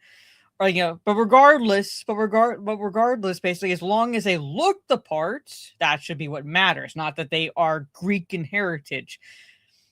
However, it's kind of pointing out also the hypocrisy of Hollywood. It's like, you're saying you're all about authenticity, you're saying you're all about this, but when you're going to do, like, when you're adapting something that's at the core of Greek heritage, basically, you have the Iliad and the Odyssey, it's pretty much the core of their culture. Like, you don't do this. So yeah, because it just harkens back to like 2020, 2016, like back then when people were like giving up their jobs because they weren't representative of the person that they were playing or whatever. Remember that? Oh yeah. Even like voice actors were giving up their jobs because they were playing like a black character in animation. Yeah, like even voice actors were giving up their roles because they weren't playing. They didn't look like the character that they were playing. Like it was almost like, it was so ridiculous because they're literally voice actors. They're actors. They're playing a role. But that's what this reminds me of, right? Like, they want the authenticity, because that's what Hollywood has been saying. We needed to be authentic. People left their jobs because they weren't authentically whatever the race that they were playing, whatever. They were leaving their jobs. They were giving their jobs up. And we want authenticity in all our movies and representative of blah, blah, blah, blah in our movies. And yet you do the Odyssey and you're not practicing what you preach. There's no Greek actors in that. That I agree with. They did it to themselves because they've been preaching for years and years and years. That's what this article was saying. Like, you've been preaching for years and years. I know. I'm saying, like, that's what I agree with in this article. Yeah. That's what I agree with in this article. It's like, you've been saying this, you've been claiming this for years, like 10 years, like going back to 2016 when pretty much when it started, 10 years, you've been claiming this. Now you have a chance to put it into practice once more, and you don't do it. Nope. That's why I think Hollywood pretty much literally shot themselves in the foot. That they created this monster that's happening right now. Because it should have been that at least they looked the part. At least they looked like they could come from basically Greece. Right. Or you have that area. Lupita, and you have the other Zendaya. You have the rap Travis Scott doing rap. Oh my gosh. Horrible. Yeah, it's just the casting has been crap all around for this movie. Basically, Godspeed to my brother. If he wants to see it, he can. I really don't care. I'm not gonna tell him no. It's his money. If he wants to spend it to watch it, go ahead. But I have no fucking hopes for this movie. And I have more hope for Robert Eggers' movies. He at least, say what you will about the movies themselves, he actually puts the effort in for it to be a lot closer to historical accuracy than most Hollywood directors nowadays. When you have the upcoming movie, the werewolf movie in December coming up, and he's going to have them speaking in the dialect of 13th century. All right, that's how they're going to be speaking in the movies. However the dialect was in the 13th century. Like Robert Eggers does that. Yeah, that's how it should be done.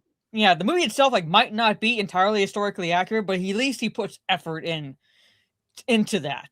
Whereas Christopher Nolan, it's just regular everyday dialogue. Whatsoever. Yeah, zero effort whatsoever. So.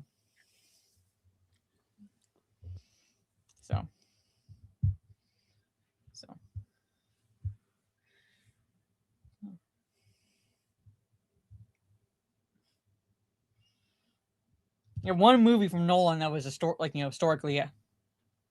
Well, did he do 1917 or was that another director? But in 1917, that was more or less like, I don't know, because that was two fictional characters, trying to get information from one point to another. Nolan was in 1917. Okay, I couldn't remember, but one movie with historical accuracy, and he doesn't carry that through to another movie that should have accuracy in it. So I just couldn't remember if that was him or not. I couldn't remember. Anyway. Oh my god! I think did you hear my gulp? No. Oh, I thought I had gulped really. Well, let's talk Supergirl real fast. Because even Forbes is saying Supergirl is starting to feel like it may be a big DCU miss. When even Paul Tassi is saying maybe this is going to suck. Dude,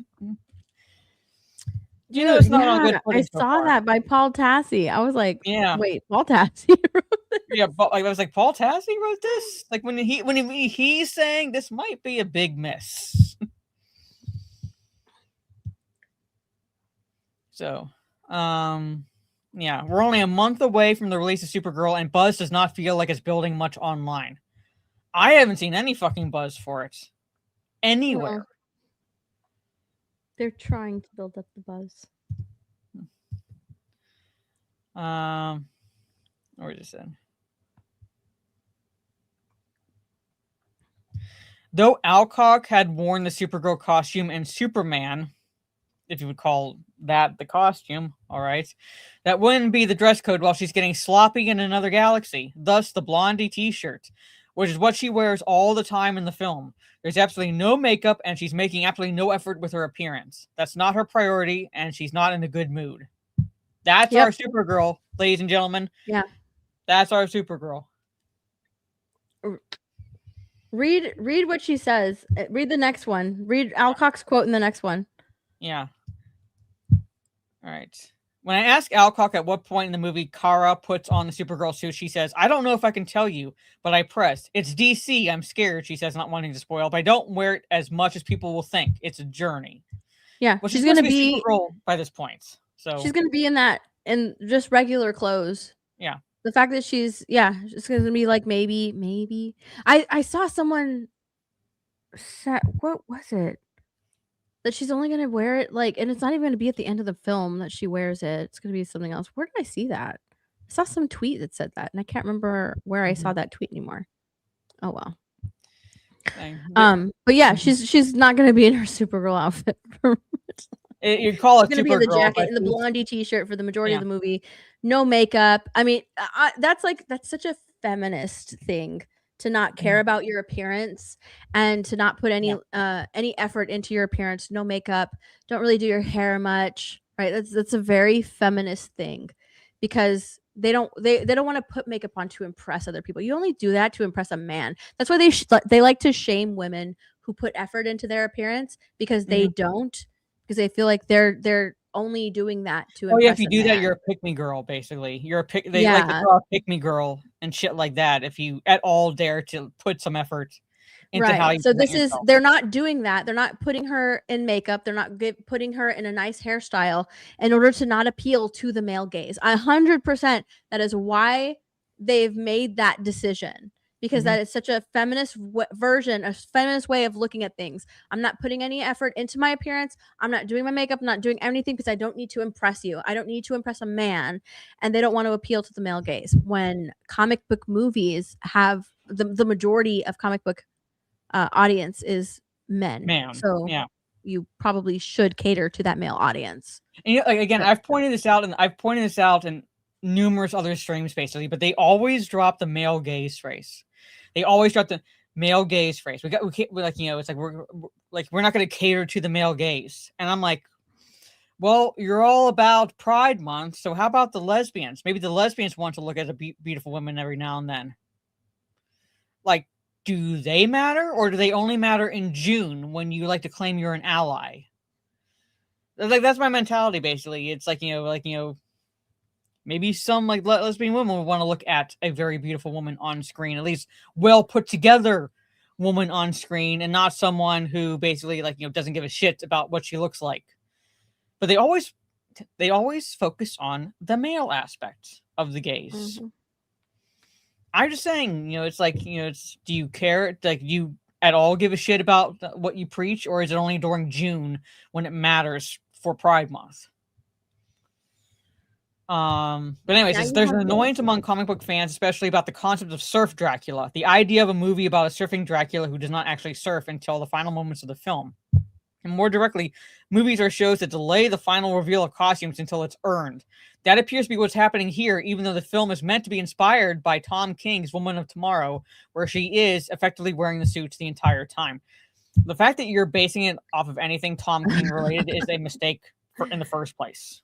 Yeah. And then she's not going to wear her costume the entire time, which is ridiculous, especially since like most of the shots that they showed us in the trailer, she's wearing it in a few of them. But look, share my screen. But now they know that it's not doing well. They know that there's no buzz towards it. So Superman appears in Supergirl TV spot as box office tracking points to potential disaster. Yes. This is the new TV spot, or the new spot, whatever, for Supergirl. We have been formally introduced.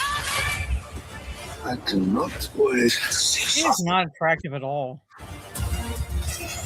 I know it's pretty. Oh, look at that. Look, they got to bring in the big guns. Colorful, but that's just so everyone. Superman's giving her outfits. So her suit, her super suit. Just so everyone knows we're good. It's colorful. It's colorful so people know that we're good. That's why it's colorful. Look at this CGI so work, dude. This looks so horrible. This CGI alone looks bad.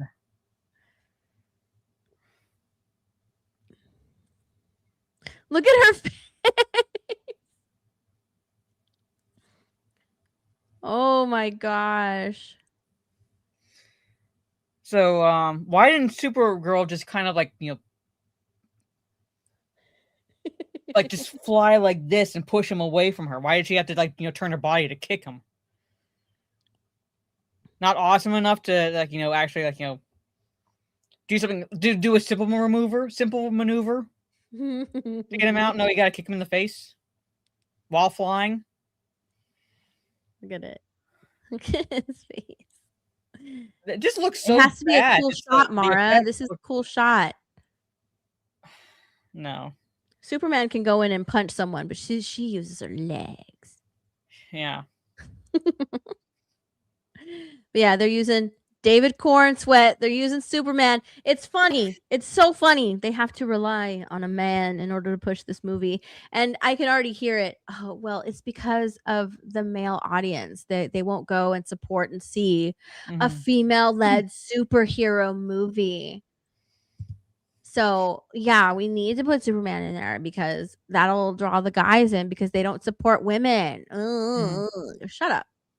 Shut up. Even though Supergirl has been, a beloved character for, a good long while now, even though the likes of She-Hulk has been a beloved character for a good long while now. Men aren't going to come in and support trash. Yeah. Right? They're not going to support trash. They're not going to support companies that call them trash. No. So it has nothing to do with the fact that she's a woman. So, no, I mean, we say that, but, we're ignored. And so forth, because obviously it must be because it's a female-led movie, and that's why it's like, it's the sexists that made it bomb. Because if the sexists watched it, then it would have done well. So obviously it's because sexists didn't watch it. And they ignore us, the fact that us women are not going to see it either because we think it looks like shit. Oh my gosh, I forgot. I wanted to show something. I find it funny they had to bring in David Cornsweet to come and they put him in. Let's put Superman in the trailer. Maybe they'll think that he's in it the whole movie. No, he's not. People are smarter than that. Let me stop sharing this. I have to find something to show you because for years since the Force Awakens, right? The Force is female. It's female.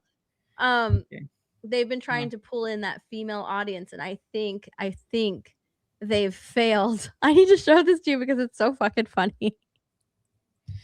It says James Gunn has shot down reports that the movie was made for $200 million, and it's reportedly less than that. But with Superman itself making $618 million globally, which is a box office bomb, by the way, I would be somewhat amazed if Supergirl made half that. Profitable, perhaps, but in the 300 to 400 million range, we're talking DCEU, Black Adam, Shazam, and Aquaman and the Lost Kingdom numbers.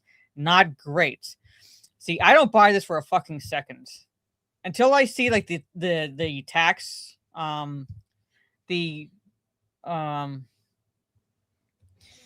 like what's it called when you the submission for tax credits wherever they filmed. Basically, that tells you what the budget is basically.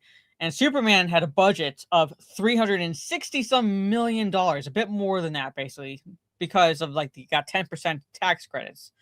All right, so basically like over $300 million. Oh no, Mara, I can't find it.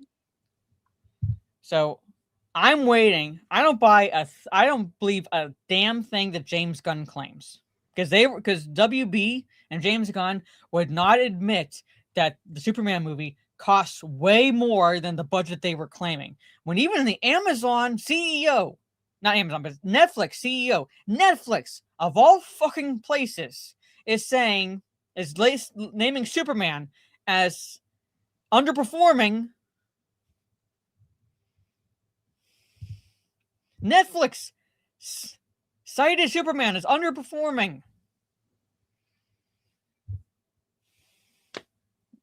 Yeah, and there's no way this movie, with the effects and everything, I would put this movie actually over to closer to 200 million than what James Gunn is claiming. And then you have to take into account the rule of thumb when it comes to the marketing, because the marketing is typically half the production budget, because the 200 million is just the production budget. Then you have the marketing, everything tied to the marketing, and that the rule of thumb for that is half the budget. So let's say the budget is $200 million. All right, marketing budget would be 100 million, basically, so $300 million total. Then you take that by 2 times 2.5, which means that this movie has to make 750 fucking million to break even. Okay, listen. Keep in mind, all right? Keep in mind, the Force is female. Disney tried to, or not Disney, Star Wars, Lucasfilm, Kathleen Kennedy, they tried to make Star Wars a girl brand. Did it work? Let's see. Did it work? Who is the creator of Star Wars? I don't watch Star Wars. But who is the creator? I have no idea. I actually haven't seen Star Wars. So, Disney? I couldn't tell you. I don't watch Star Wars. George? I have no idea. I have no clue. I've only seen Star Wars one time. Who is the creator of Star Wars? Oh, I've never actually really seen Star Wars before. I have no idea. I'm so sorry. I have no idea. I don't watch Star Wars. George. Clooney. Oh. The Lucas Brothers? The Lucas Brothers? Is that what it's called? Lucas Brothers? Who is the creator of Star Wars? George Lucas? One got it right! Creator of Star Wars. I have no idea. I'm being so honest. George Lucas? One, two got it right. Who is the creator? Two! Out of all of those, two. Lucas Brothers! That's news to George Lucas. He has a brother somewhere. He doesn't even know. I was like, Disney? Well, technically it's under the Disney umbrella now, so but this is the result, right? They tried to get that female audience. Kathleen Kennedy wanted to turn Star Wars into a girl brand. Did it work? No. No, it didn't. Nobody cares.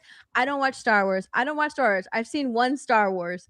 I don't watch Star Wars. They're not interested. Why change it? Why go in and change it? It was perfect. You had a perfect brand with a built-in audience. You didn't need that female audience. Like you already had your built-in fans. You didn't need to turn it into anything else. They tried. They failed. Boom. Boom. The they irony don't care about Star Wars. The irony is they had a female audience. It just wasn't as big as the male audience because I will even admit Star Wars is for the male demographic. I'm fine with admitting that. It's geared towards the male demographic. I'm fine with that. But they had the female audiance. They had purchasing, they had girls in there. I'm one of them. Yeah, purchasing the IP, and they basically, to get the female audience, they shunned the existing female audience. And they didn't get the female audience they wanted.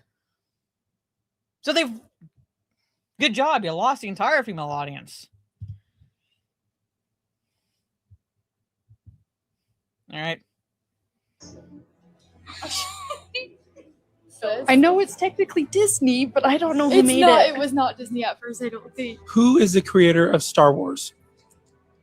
George R. Martin? Who is the creator of Star Wars? George. Oh, I've never seen a Star Wars movie. I cannot tell you that one. Who is the creator of Star Wars? George Lucas? Wow. One? Okay. Who's the creator of Star Wars? I don't know. Hold on. It'll come to me. Okay, who is the creator of Star Wars? I have no idea.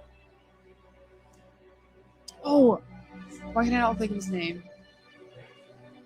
I don't remember. I'm so sorry. Lucas something? Lucas. It's Lucas something. Lucas, that's good. That's good enough. I actually don't know the answer to that question. I didn't watch Star I'm Wars. not giving that to her because she thought it was a first Who name. is the creator of Star Wars? So I'm not giving that to her. She thought it was a first name. So I'm not giving that to her. One. Maybe two, because one seemed to like she was like, but like she couldn't come up with the name. But one was like George Lucas. One out of those. Got it. You're muted. You're muted. They're yeah, they never watched it, didn't watch it. I didn't grow up watching it, didn't watch it, never watched it. I don't watch Star Wars. I think that Disney failed to capture that female audience that they really wanted. Yeah. That's a shame. Or Kathleen Kennedy, Lucasfilm. Yeah. They failed. I guess the Force wasn't female. The Force wasn't female, I suppose. Yeah. Yeah. Oh my God. Like, like I'm saying, like, how, originally before Disney tried, the marketing spin with this, how our marketing was our parents sitting us on the couch and saying, if you like this, watch this. I want to show this to you, my Mara, parents showed me Star Wars. I still have my stuffed Ewok. Mara, I need to show this to you. Okay, Oh, I need to show okay, this please donate to my PayPal so I can buy alcohol tomorrow because she's killing me. No. I don't know if it was just like super late at night and I was really, really tired because I watched this over and over and over again and it got funnier every time I watched it. So I want to share it with you. Yeah, I started because Star Wars it's really funny. Mm-hmm. I started as a Star Wars channel, so go ahead. Okay. You ready? Okay. Glasses too. I like those glasses. I like your glasses. You like my glasses? Me too. Yeah, they look like Franklin. Franklin who? The turtle. You remember that TV show? Is this a compliment? No, he was cute. What? Franklin is a man? Oh, that was my favorite TV show, but it was a turtle. So with these glasses, I look like a male turtle, and that's a compliment. No, but What is happening? Franklin could have been non-binary. If it was in 2024, Franklin would have been non-binary. You really can't tell with a turtle. Like his voice was kind of high pitch, and he didn't have no facial hair or muscle definition. Associated with masculine vibes. So I like that's those glasses too. I like those glasses. Okay. Glasses. You like my glasses, mate? Yeah. They Like look Franklin. Franklin, who? the turtle, you remember that TV show? Is this a compliment? No, he was cute. What? The more I watch it, the funnier it gets.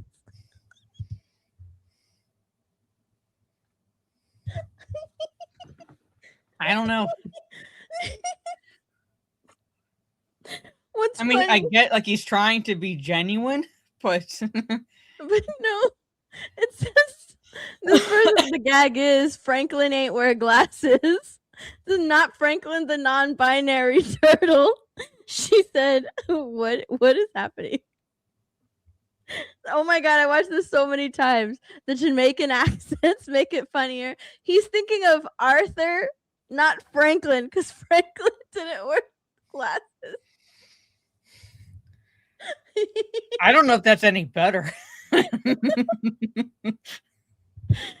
Thank you for the super sticker. While I did appreciate it's a pair laughing, appreciate it. Oh Yeah, I my don't think God. Arthur is any better. I can see it. I can see it.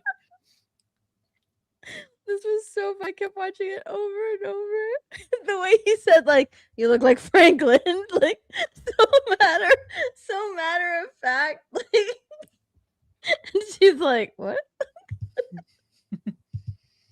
Anyway. Oh my god.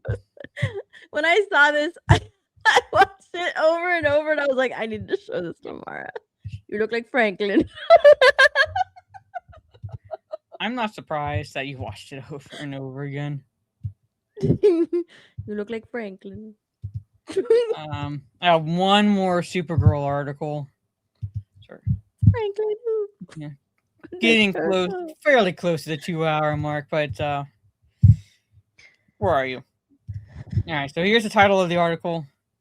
Supergirl actress mocks critics, says a lot of them are Christian dads. So here's the quote down here. That's kind of like a two-parter quote, basically. But I mean, whose opinion do you really care about? Alcock said. If you're pissing the right kind of people off, I guess we're the right kind of people that she's happy with pissing off. You're doing okay. The actress suggested much of the hostility directed toward her comes from faceless social media users reacting emotionally online. And it's from a lot of people whose profiles have no photo, because some people don't want to put their photos as part of their avatars, who are burner accounts, not everyone, or someone's name and then dad of 4 Christian, which is hilarious to me. So that's hilarious to her. That's from those, like, you know, so. Yeah, if you're a dad of 4 and Christian, you can't go around giving your opinion on things in a bad way. You're supposed to be Christian. You're not supposed to be judging this movie. How dare you? How dare you? You're supposed to love this movie because you're a Christian. You love all things. You're not supposed to be critical of anything. Aren't you a Christian? You're not supposed to criticize anything. Get out of here. It's definitely made me aware that simply existing as a woman in that space is something that people to comment on. That's like, you know, what she's previously said. Yeah, like, well, because they're talking about how, like, oh, it's such a male-dominated space. Just simply existing. Oh, it's terrifying. Oh my goodness, so scary. No, it's not.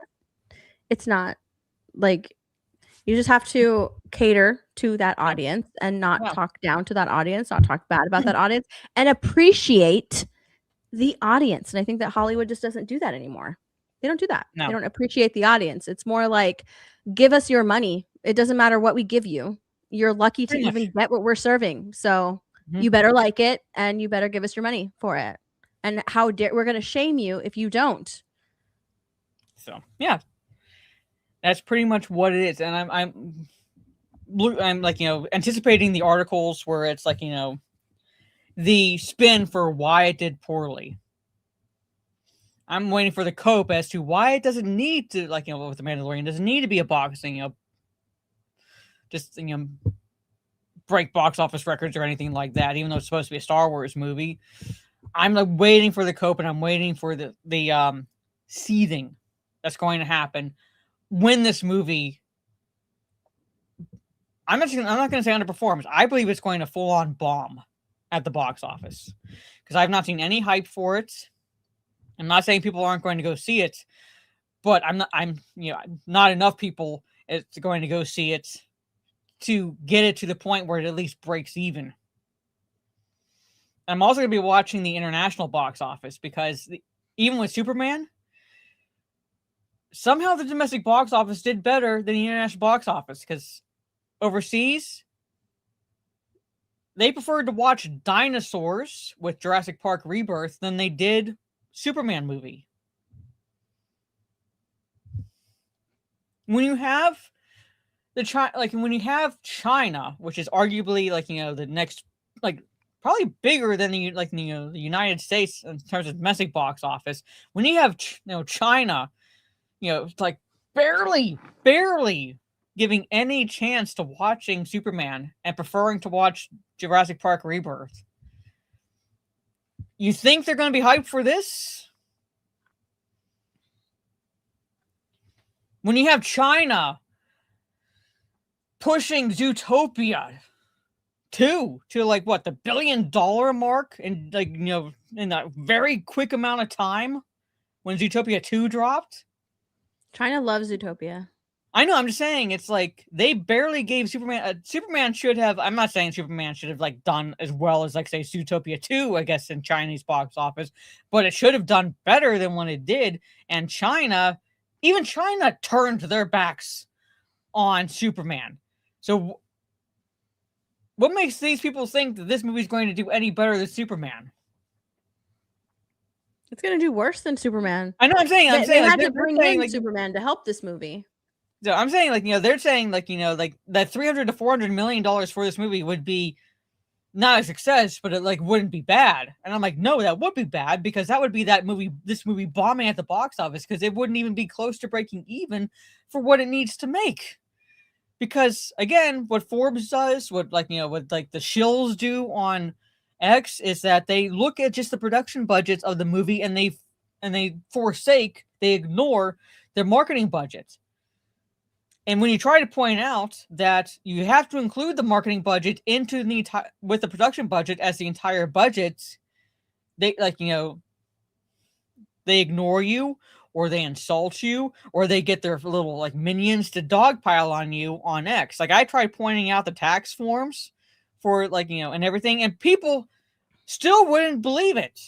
I posted the images of the tax forms for the tax credits for the Superman film, which showed the budget because you have to put the budget on the form, so the tax office knows how much to credit you. Hey, Keely, all right. And even then, they wouldn't believe it. Even then, they were it's I don't buy that. No, Warner Brothers is saying it was just this. Why would Warner Brothers lie? It's not like they haven't lied before. Yeah, even then, with facts staring them right in the fucking face, even then they didn't believe it. So the cope is going to be way harder for this movie. Oh yeah. So, yeah. What do you think of this? Oops, I clicked on the wrong thing. Oops, I clicked on the wrong thing again. It's getting late. They did the Empire Strikes Back poster, but for Mandalorian and Grogu.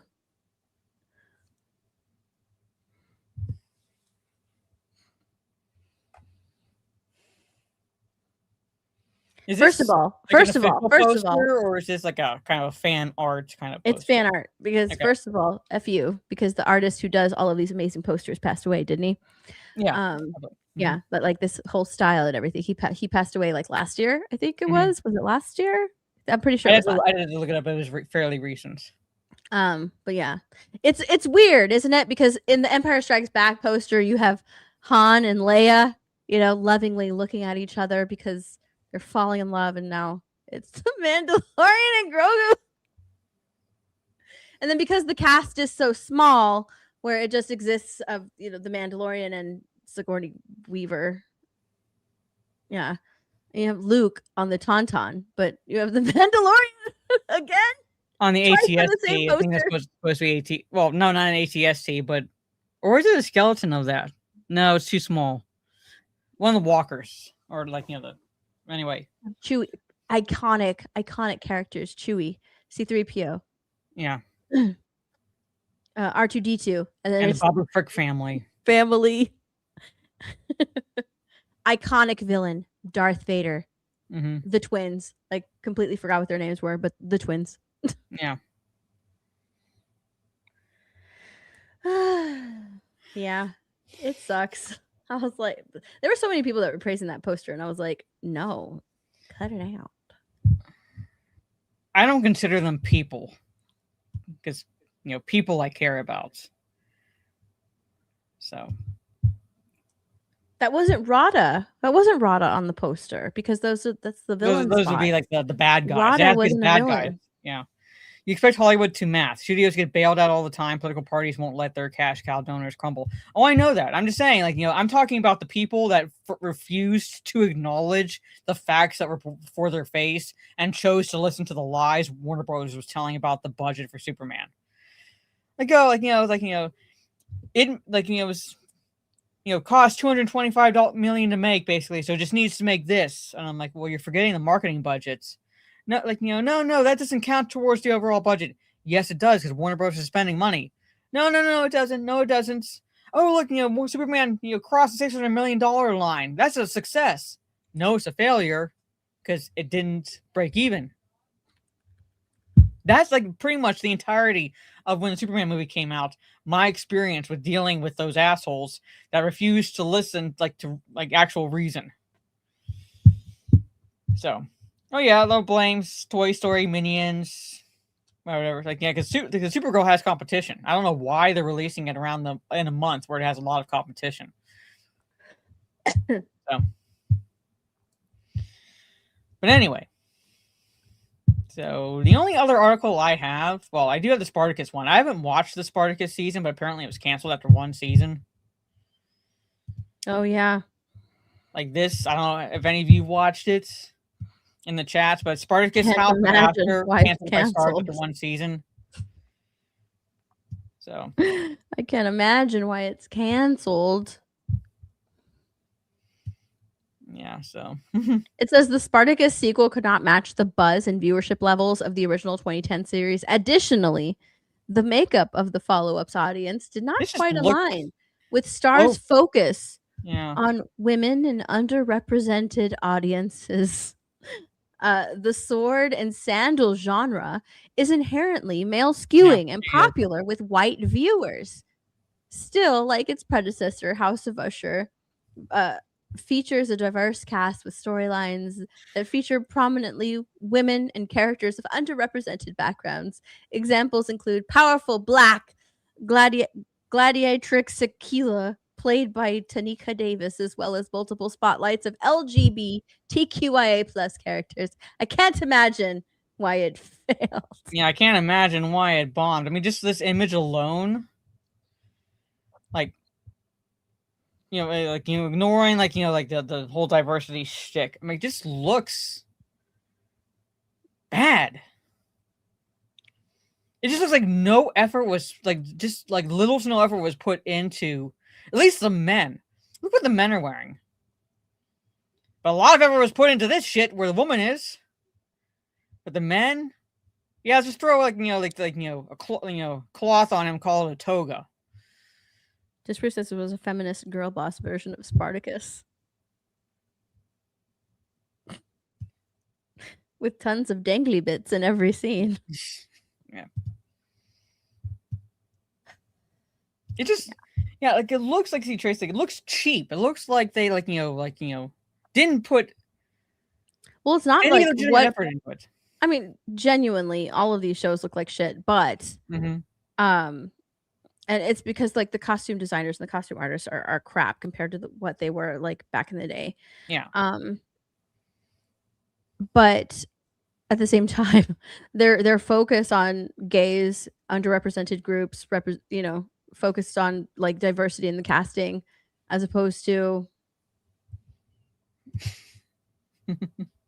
oh, I didn't read it, so it's like yeah. But yeah. Yeah, I just like it after one season, it's done. So see you later. yeah, Not gonna bye-bye. miss ya. Didn't even know about you. I didn't even know it was on. I didn't even know about you until I you found the mentioned- article. And until I you was mentioned, like, oh, that Spartacus show is I wonder canceled. why. I was like, you mentioned it, I was like, there was another Spartacus show? I didn't even know, basically. And the only other thing I'm not gonna go into like depth into this like article on the Lord of the Rings game. I just want to give my thoughts on the upcoming Lord of the Rings open world RPG. All right. Where is it? Because it's a bounty in the okay, so I'm not gonna go into this. Okay, so I'm not gonna talk about. I haven't played the Kingdom Come 2 game, but this Lord of the Rings open world RPG. Just to give you perspective on how big Middle Earth is, and I understand that the map will be scaled down for a video game. I get that. But if you were to take the Middle Earth map, Middle Earth as it is the size of Europe. All right? So you have this open world RPG where they have to take land, basically, fantasy land that's the equivalent in size of Europe and scale it down. I'm just saying, and plus, what are they going to do? Are we going to drop the ring in Mordor again, or in Mount Doom again? Like, the only reason Shadow of Mordor worked is because it was like set within just Mordor. So, do they know, like, is it going to be a specific?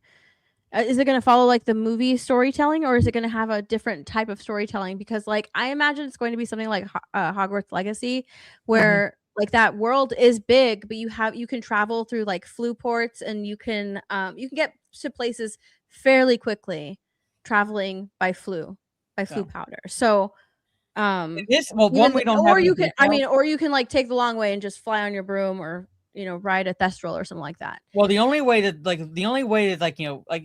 I would imagine that it would have fast travel, kind of like that, where you go to with Witcher, you go to a post and you can pick where you want to go, basically, so that way you're not traveling across the entire map to get to where you need to go. But at the same time, it's like I don't know what they're going to do. That's why I said, like, when you see Lord of the Rings open world RPG, Lord of the Rings, for what. Okay, first off, I'm going to backtrack. They love to use Lord of the Rings for the entirety of Tolkien's mythology, and that's not the case. Lord of the Rings is like one year of time, basically, in terms of story that like we get in the books, basically. So I'm like, what are you going to show? And even then, it's too open world because. What would you want them to call it? I'm curious. And ideally, they wouldn't be making a game, period. Okay. Ideally, they would not be making a game, period. Especially not calling it and they already made Lord of the Rings Online where you can do this stuff, basically. So I'm like, I don't know what they plan to do. But because like I don't know. I haven't really looked into this or anything like that, but it sounds like they're trying to go with or follow in the footsteps of Hogwarts Legacy, because that was such a huge success. And there were things in Hogwarts Legacy that people wanted that they could build upon.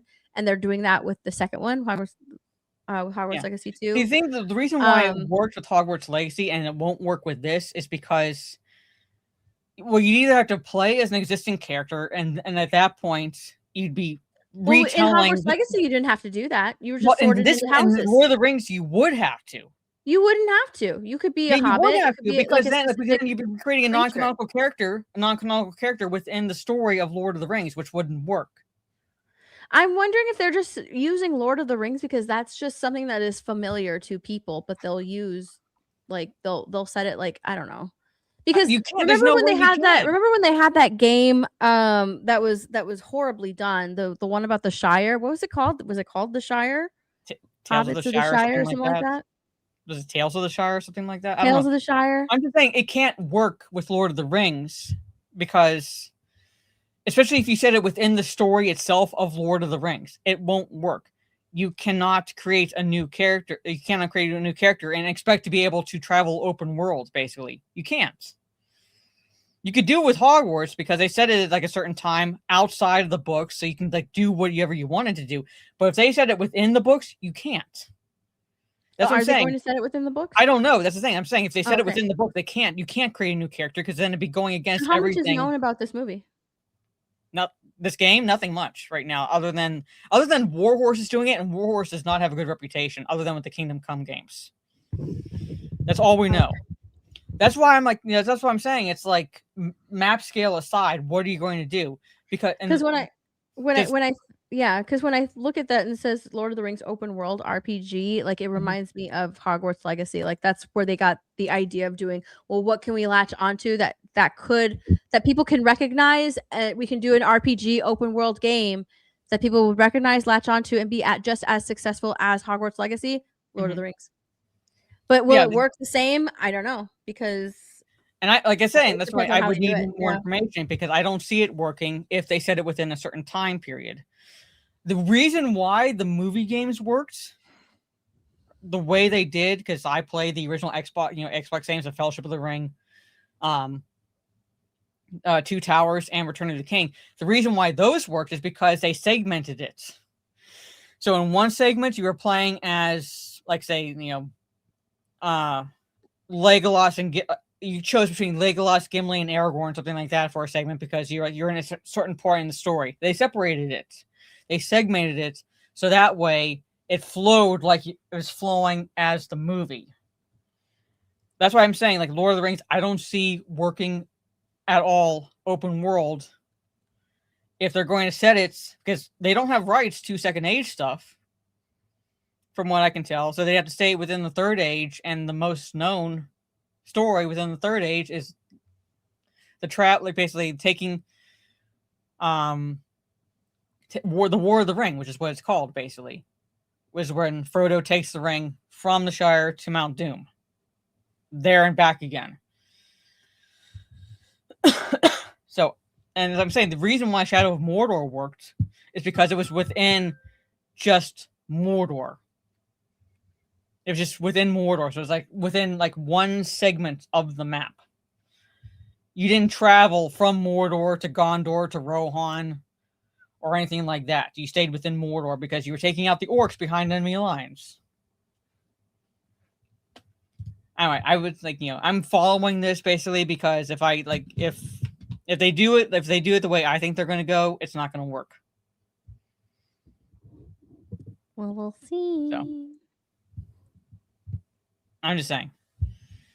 And I can't say this without sounding extremely autistic, but I can't stand being called a Lord of the Rings fan because we actually separate Tolkien fans from the Lord of the Rings fans. Because when you say you're a Lord of the Rings fan, that tells me that you've just seen the movies. Or maybe read one, maybe read the books, but you've just seen the movies. That's what that tells me. So that's why I fucking hate being called a Lord of the Rings fan. I'm like, no, I'm a Tolkien fan. There's a difference because I know the actual works. If you want to, if you only like the Lord of the Rings movies, that's fine. All right, but they generalize the entire fandom and call us Lord of the Rings fans, and I want to burn that to the ground. So, I'm sorry. That reminds me of this. Hold on, wait. I have to show it to you. Well, how would that work, Trey? Like, how would that work? Because you have the canonical characters. The hobbits traveling from the Shire two different points, and then like they meet up with Aragorn, they meet up with Legolas and Gimli and Boromir, and so forth. What, you're going to have a non-canonical character follow them along the path, which doesn't jive with the actual story? How is that going to work?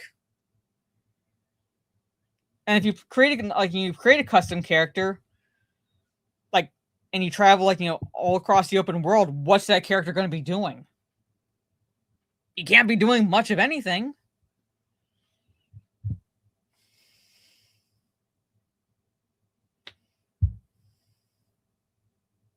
What did you see that's making you laugh?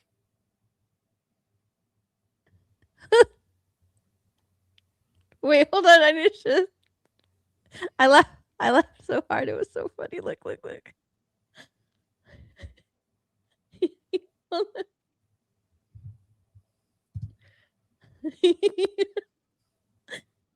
Look, you ready? Okay. Okay. He has noted down the ancient runes and contained within it the wisdom of his generations. I could never make a book. I don't know even how to make the paper. Look. God.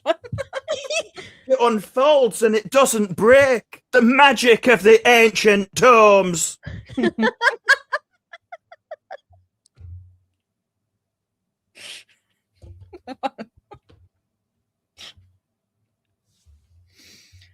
It's so good.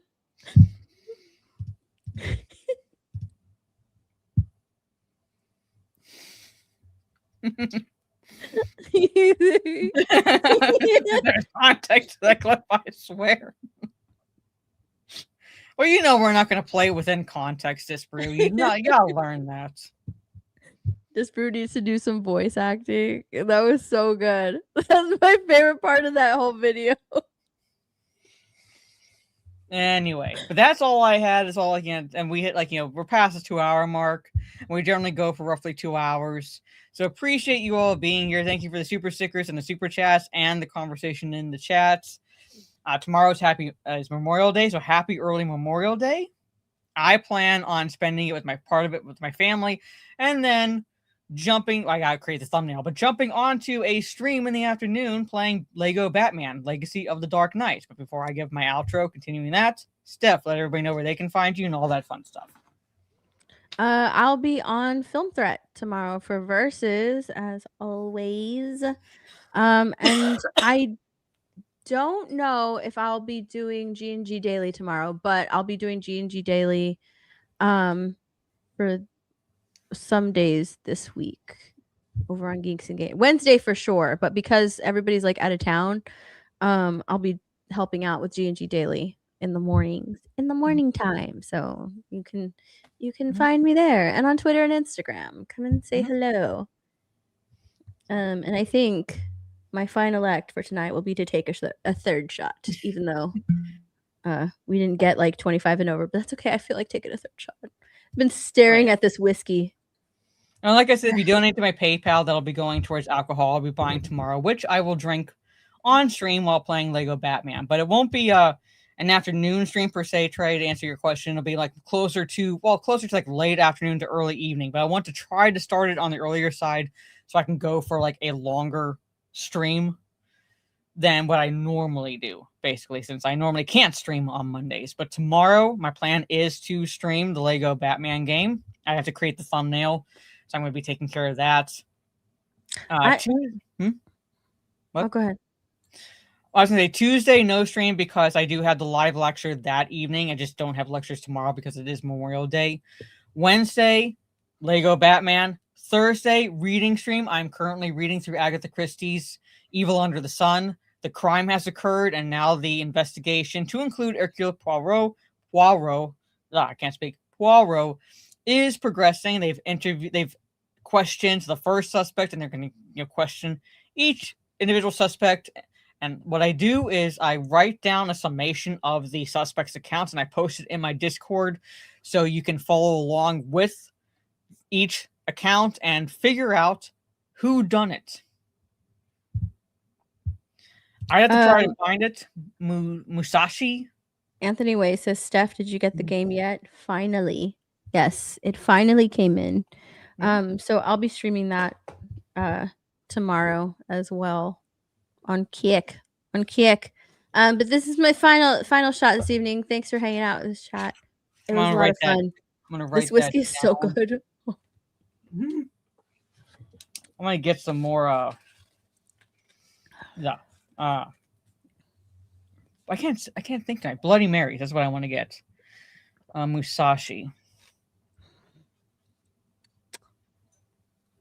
Oh, this whiskey is delicious. I've been like staring at it, like God, I want another Right. shot because I haven't had Asian. I haven't drank in a while. Yoshi. Once it hits your lips, it's so good.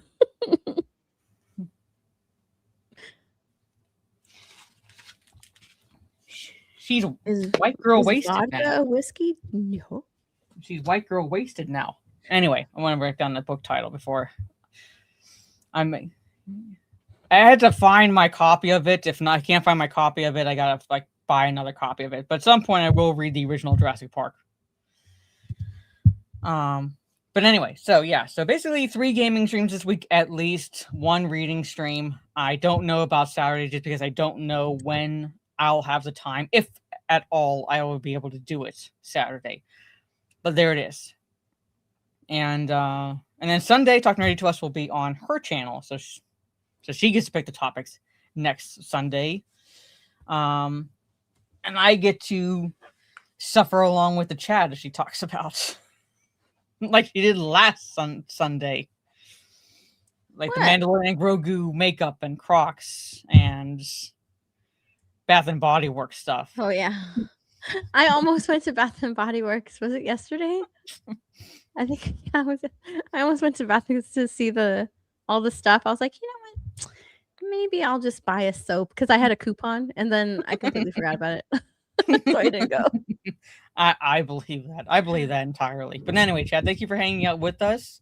Again, I will see you tomorrow on my YouTube, Kick, and Twitch for some Lego Batman, the Legacy of the Dark Knight. And look forward to playing that. I've liked what I've seen so far. So take care, everyone. Have a good rest of your day or evening, wherever you are in the world. And we will see you all next week on her channel. Take care, everyone. Bye-bye. Bye.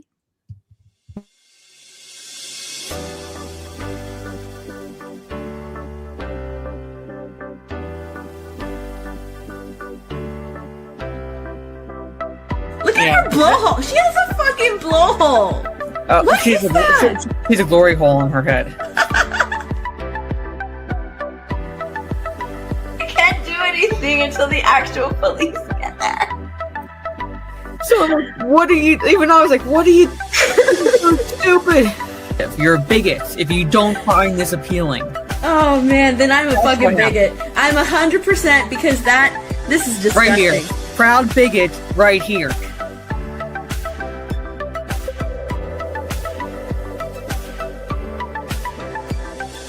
I need to calm down. I think Okay, I'm entertaining the chat. I enjoy King Shark. I found it cute and adorable. Which are words you shouldn't be associating with King Shark. I'm sorry. I'm like literally messaging. Oh. It lasted a little bit long. This stream went on a little too long for Mara's internet. I don't care now. Oh my god, what is this? What happened?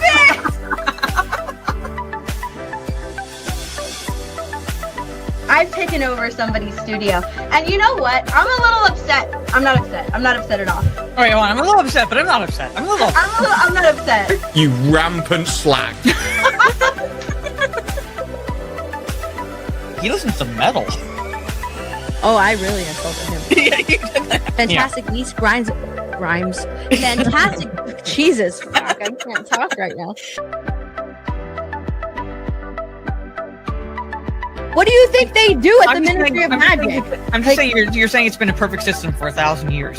It hasn't been a perfect system. That's why I'm telling you they have departments in place for anything that were to happen. There's like this place that's like a drive-through daiquiri place. I drove through it. When she says drove through it, she means the actual drive-through, not the building. They have like 20-ounce drinks and then 32 ounces. I was like, you know what? Give me the 32 ounce. It is huge.